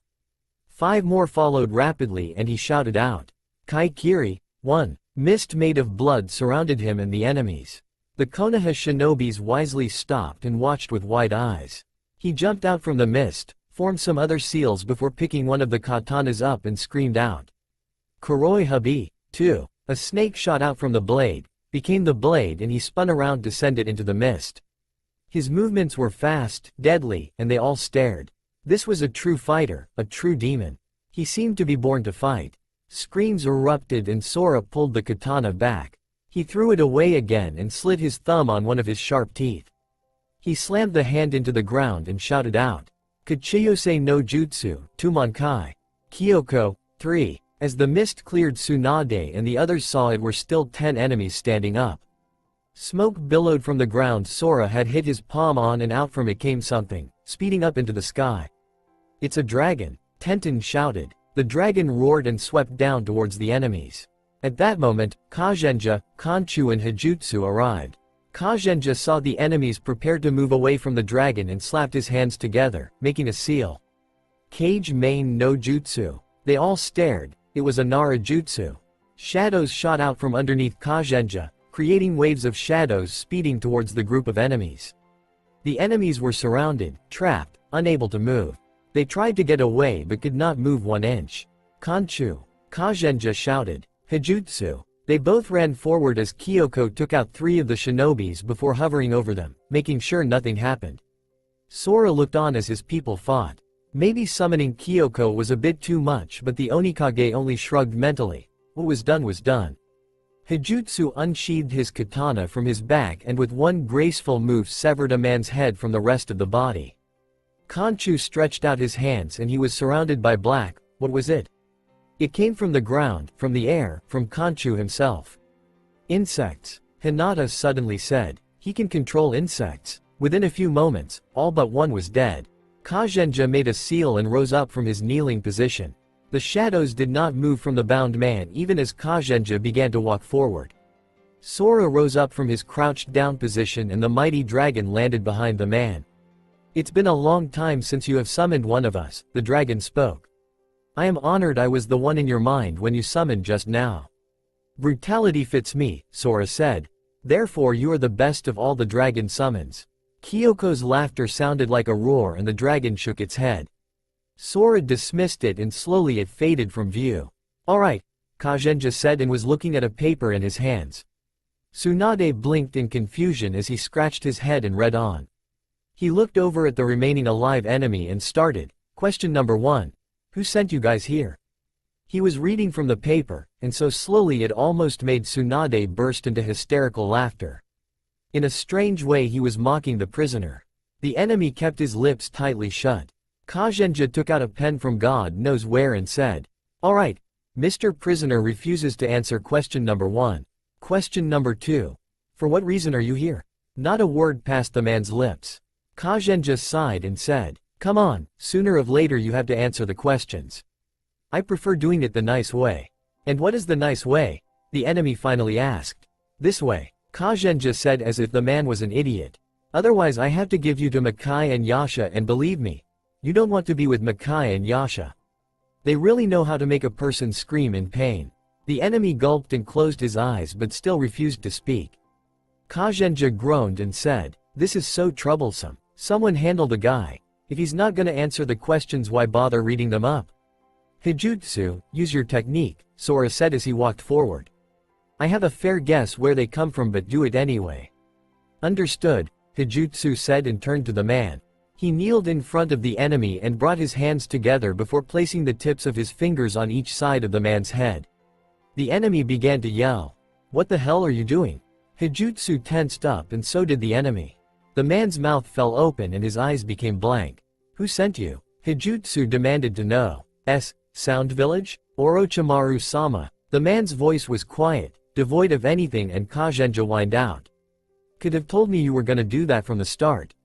"What were your orders?" Hijutsu continued, ignoring the shadow user. Kill the demons? All or anyone special? Kill the Onikage? Same business then," Sora said lightly.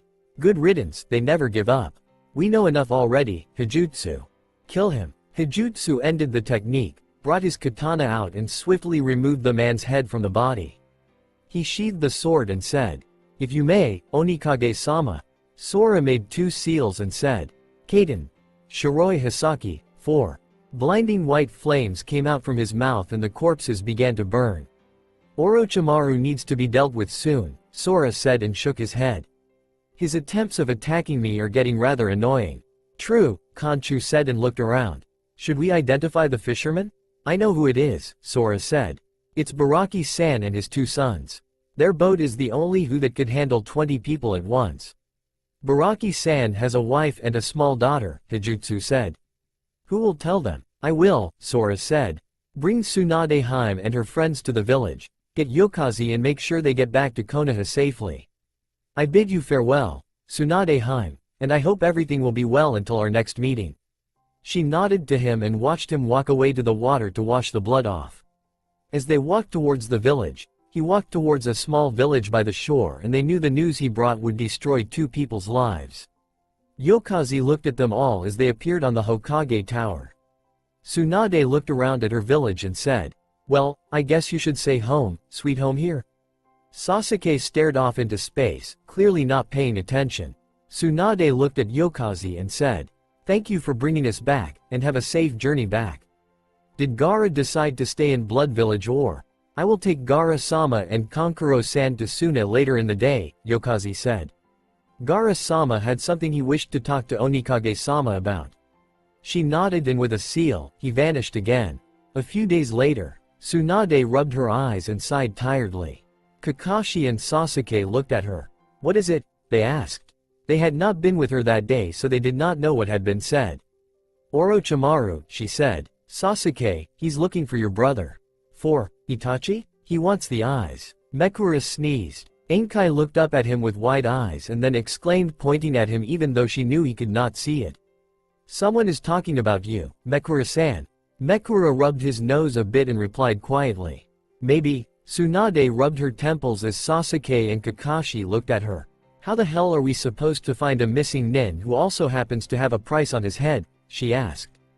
"Believe me, I rather have us finding Uchiha Itachi than Orochimaru getting his hands on the man." "True, but shouldn't Itachi be able to hide himself?" Kakashi asked. "He's not that weak." "Who knows, it's been a long time since we heard anything about anyone from Akatsuki," Tsunade said. "It seems after the leader died they all just disappeared." Sasuke kept quiet. He had promised. He could, and would, not tell. Sora looked over the village from his office, lost in thoughts. Scrolls and papers covered the desk, but he had abandoned whatever he was working on, choosing to look at his village. His village, he may have not become the Hokage, but he was a leader. He had people to take care of, and people who respected him no matter who he was or what he did do. That was more than Konoha had ever been to him. Onikage-sama? He slowly turned to look at Mekura. The man walked forward, hand against the wall, and then stretched the other out to feel the table. Once he came to the desk, he sat down and managed to find Sora's head. Mekura? The man petted the wild hair a few times before settling his hand on top of the other man's before saying, "They're trying to find me." "They who?" "Everyone." "Well, they won't," Sora said. "You are safe here." "I know that," Mekura said. "Otherwise I wouldn't have come to this village in the first place." Sora smiled a bit. "So we are going to find Uchiha Itachi?" Sakura asked. "Why?" "Because Orochimaru wants his eyes," Tsunade said. "Rather we have him than that snake." "What are we going to do with him?" Kiba asked next. "I don't know yet," the woman said. "He is to be given a fair trial and then we'll see what happens." The team before her nodded, and she dismissed them. Sakura stayed behind though, and Tsunade felt a vein tick uncomfortably. "Is there something you want, Sakura?" she asked as she began looking through reports. "I want to know how the village was," Sakura said.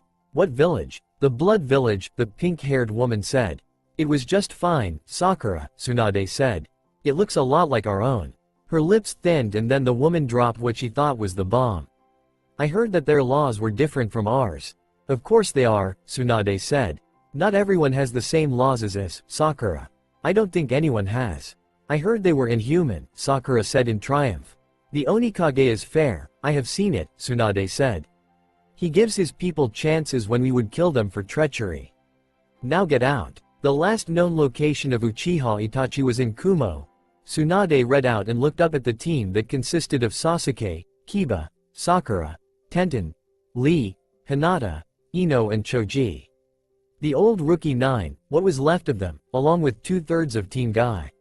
A nostalgic sight. She shook her head a bit and continued. "The reports say he was seen stumbling down a street, bandages over his eyes. It's possible he has lost his eyes, and then Orochimaru is looking in vain. We still want to make sure of that before we take any conclusions. I have looked at an old medical report I managed to find on Itachi, and there it states his vision was deteriorating. His sight maybe will is gone, but does that mean his Sharingan is gone as well?"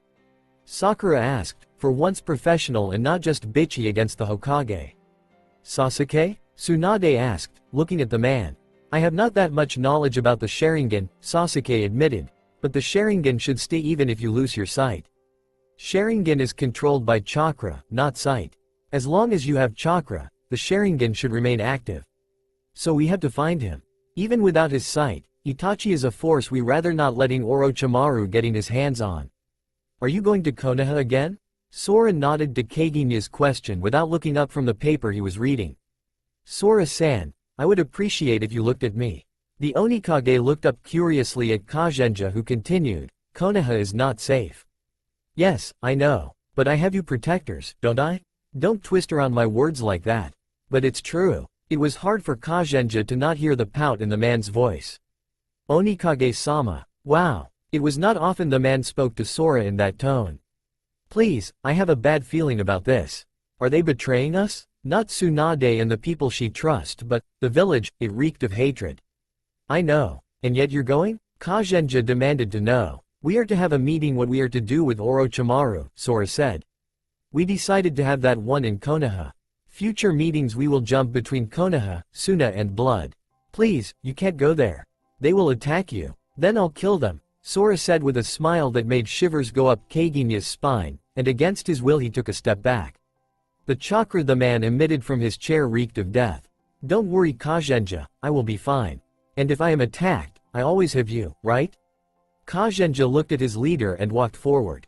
He sat down heavily on the arm of the chair and put his head down on Sora's shoulder. You are usually not like this," Sora noted. "Is it only because of the people in Konoha or something else?" "I'm just being paranoid," Kagenja replied. "Then you can stop being paranoid," Onikage said. "You know I'm quite impossible to take down." "Still, hush now, stop fretting," Sora said, placing a hand on Kagenya's head. You're there with me, so I have nothing to fear. As I stated before, stop twisting around my words like that, you fucker. Sora only smiled. Tsunade greeted Angara with a smile and said, how are you this wonderful day? Better if your council didn't try to glare a hole into your head. Oh, don't worry about them. They're just acting like idiots. Is it because Sora is going to arrive in a few minutes? Gaara asked. Yes, she said. I don't care that much about it though. They can glare and nag all they want, he's still coming. A moment later a great wind started, and once it ended, Sora had arrived with the same group as before. The council tensed while Tsunade and Gaara smiled. Good morning to you all, the woman said. Welcome back to Konoha. Thank you, Tsunadeheim, Onikage said and stepped forward. For today's honor he was dressed in white combat pants, a white long-sleeved shirt and over that a white vest. There was a belt of scrolls around his hips, the scrolls blood-red and sealed. It seems like your council is not as happy to see me. Ignore them, Tsunade said. God knows I do. The council now glared at them all but shrunk back as Kodo began to unsheath his katana. All ANBUs grew alert, their chakra tensing in the air. Kodo, don't, Sora said and looked at the white-haired man. Whatever you are thinking, it's not worth your head to be gone. Kodo considered this and let the katana slide back. He crossed his arms and glared back at the council. Yokazi shook his head helplessly. Shall we go then? Onikage said as if it had never happened. As they seated themselves in Tsunade's office, the council members sat as far away from Sora as possible. Gaara sighed as he saw this before seating himself next to the Onikage, his council members seating themselves near him. The demon-like man's companions did not sit down. You are allowed to sit, Tsunade said to them. We prefer standing, Tsunadeheim, Yokazi said politely. More like not allowed sitting, one of the Konoha shinobis muttered. What was that? The Hokage asked sharply. More like not allowed sitting, Inuzuka Sume repeated, looking at the Onikage as if daring him to reply. We prefer to stand, Kodo said with a deep chilling voice, in case of an attack. Why? She challenged. Use your brain if you have one, Kodo snapped. Stop it, Onikage said and the white-haired man immediately cut off any further words with a snap. He glanced at his leader and then turned to stare out the window. I would appreciate to not egg my people on, as they have a tendency to answer with rather harsh words. Then make sure they know how to be quiet, Sume said. I believe I don't like your tone, Sora said. Maybe you should learn when to bark and when to stay put. Sume was halfway up her chair when Shikaku grabbed her arm and wrenched her back down. Don't play around with death, he muttered in her ear before releasing her. He may not like her attitude but she was important for the village's survival. Everyone settled down, Tsunade said and looked around. How are we supposed to be allies when all we can do is arguing like children? We never agreed to become allies with the Blood Village. Hiyashi said, venom in his voice. Told you so, Kazenja murmured in the leader's ear. Hush, Sora whispered. Let's see where this leads. We are allies with Suna who are allies with blood.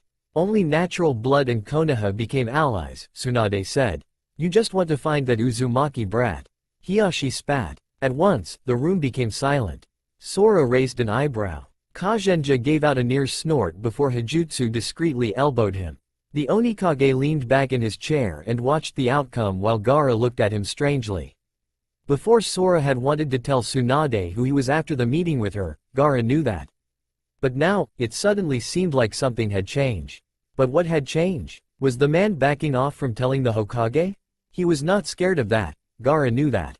He had been in the beginning, scared to tell Tsunade who he was. However now, it seemed like he was not even scared to kill her if he had to. What had changed? Tsunade, unaware of the redhead's thoughts, looked at Hiyashi long and hard. I am not out to find Naruto, she said. He has not allowed himself to be found in 15 years, so he clearly doesn't want us close. Yokazi glanced down at Onikage but he did not betray anything. In fact, he did not look interested in the conversation. Yokazi bit his lip and wondered what could be the cause for the sudden change of heart. Sora-san? Sora looked up to see Yokazi enter the room. He put down the scroll he had been preparing and patted the floor next to him. The younger one sat down and said, Why have you not prepared to tell Tsunadeheim who you are? Onikage glanced up at him for a moment before returning to his task. Yokazi knew it was a sign to wait for a few minutes until Sora was done. Indeed, a few minutes later the older replied. I frankly don't know. Why not? At first I was scared as a small child about telling, Sora said with a curl of disgust. Then I regained myself and wondered why I should. I've turned this around a lot and still haven't found a fucking answer. Crude language was not known to come from Sora's mouth, so Yokazi was surprised. One part of me wants to tell, Sora said, adding a few strokes on the scroll. Another wants me to wish them to hell. The part that was wounded deeply by their looks when I was weak. Sora-san, this is not you, Yokazi said and stared at the man. I know, Sora said and looked at Yokazi. I'm afraid I'm turning into something I was before.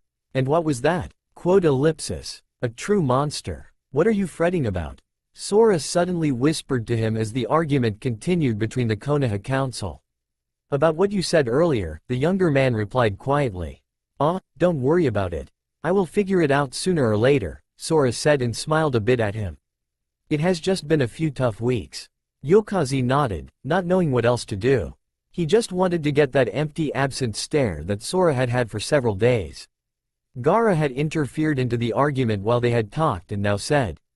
We are not here to argue why we allied. We are here to discuss what should be done against Orochimaru's recent attacks. They are probably allied with Orochimaru. One of the council members shouted, pointing at Onikage. The next moment Koto was by him, katana against his neck, Yokazi aiming his palm against the man's heart, and Kazenja stood on the table with shadows twisting around him. Never say to my people, or to me, that we in any way are connected to Orochimaru, Sora said dangerously low, his eyes flaring intense blue for a moment. Chakra was seeping out from him, anger mixed with it. We tend to react, a bit violently. While Kanchu and Hijutsu had not moved, they were reeking of chakra too, both of them tense and Kanchu glaring at the one who had spoken. The rest sat silent in shock and perhaps fear. Yokazi, Kazenja, Koto, come back here, Sora said. I think they know now what we think of Orochimaru. Fucking snake, he's getting it one day, Kazenja muttered and walked across the table to jump down next to Sora again. Twin whirls and then Koto and Yokazi had joined the Onikage. Sora whispered something in Yokazi's ear and the younger man nodded before sliding his face into a blank mask. Shall we talk or not? Onikage asked with a cold look. If you are content with arguing like little brats, I fear I have more useful things to do than listen to your petty arguments. Gaara stared at him. This was definitely not Sora talking. Was he giving into his old hatred? Or was he just endlessly frustrated? The Konoha council sat in shocked silence and Tsunade heaved a sigh of relief. Alright, we will act like adults now, she said sternly and looked around the table. The presence of Kakashi and Sasuke behind her gave her strength. With a small grin she said, those who wants to continue argue I will send to the corners like stupid little brats like Onikage-sama just said. I have other things to do as well if you don't behave. Sora cracked a smile at that, and Tsunade was pleased when most of the council went beet red. Seems like you got your children under control, Sora murmured. Should we be envious of Gaara-san, Tsunadeheim, who has such nice children compared to us? Hey, we're not like them. Kazenja protested and pointed at the Konoha council. I beg to differ, Sora sniffed and Gaara finally smiled. He was returning, the Sora Gaara knew. Good. The meeting progressed without problems, although most of the members of the council from Konoha glared at either Tsunade or Sora. Sora paid them no mind. Within a few hours they had a vague plan laid out. Spies from Suna would watch Orochimaru while Konoha and Blood built up their force. The council members save for Shikaku and Shibi glared at Sora at the comment, build up their force, claiming, the demons probably were ready to strike anytime, which made Onikage a bit annoyed. Sora-san, your eyebrow will soon have a permanent twitch, Yokazi informed when the council members from Konoha and Suna had exited the room after the meeting. Said man glared at Yokazi and slowly unclenched his fists. They were beginning to go on my nerve, the man admitted.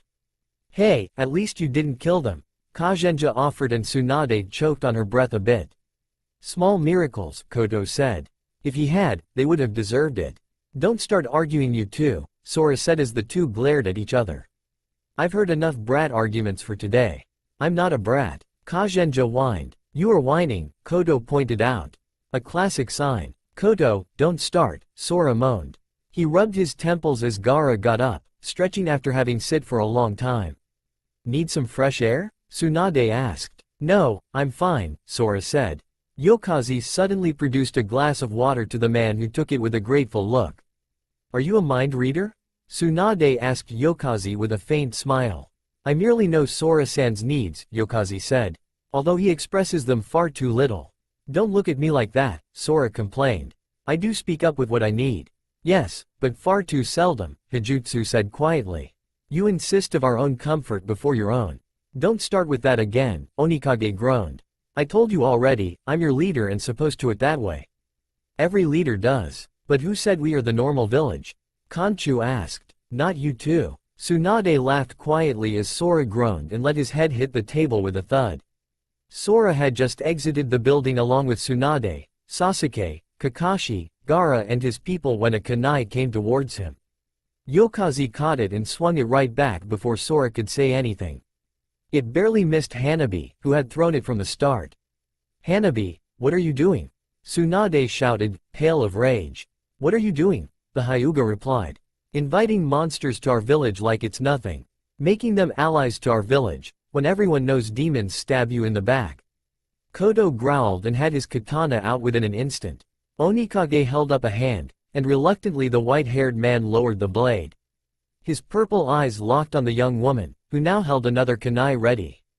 No one moved to stop her, some of the villagers silently cheered her on. Stabbing people in the back, that is what your village has done, Onikage said, his voice deadly.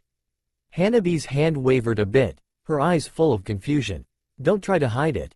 You got rid of a so-called demon child 15 years ago, stabbing him in the back when all he wanted to do was to help. What do you know about it? Hiyashi shouted, eyes blazing of anger. Because I know your demon child, Onikage said and people gasped. Tsunade's eyes widened. Sora's next words made her heart break, and he wasn't willing to forgive this disgrace to village. Gaara stared. Sora was vibrating in anger long overdue, and he looked at Yokaze. The man was at his leader's side swiftly and the blood villagers grabbed onto the youngest of them. Sora placed his hand on Yokaze's shoulder and then looked over at Tsunade. He knows those who regretted it, the demon-like man spoke to her, quietly. Just so you know, Tsunade Heim. And then they were gone.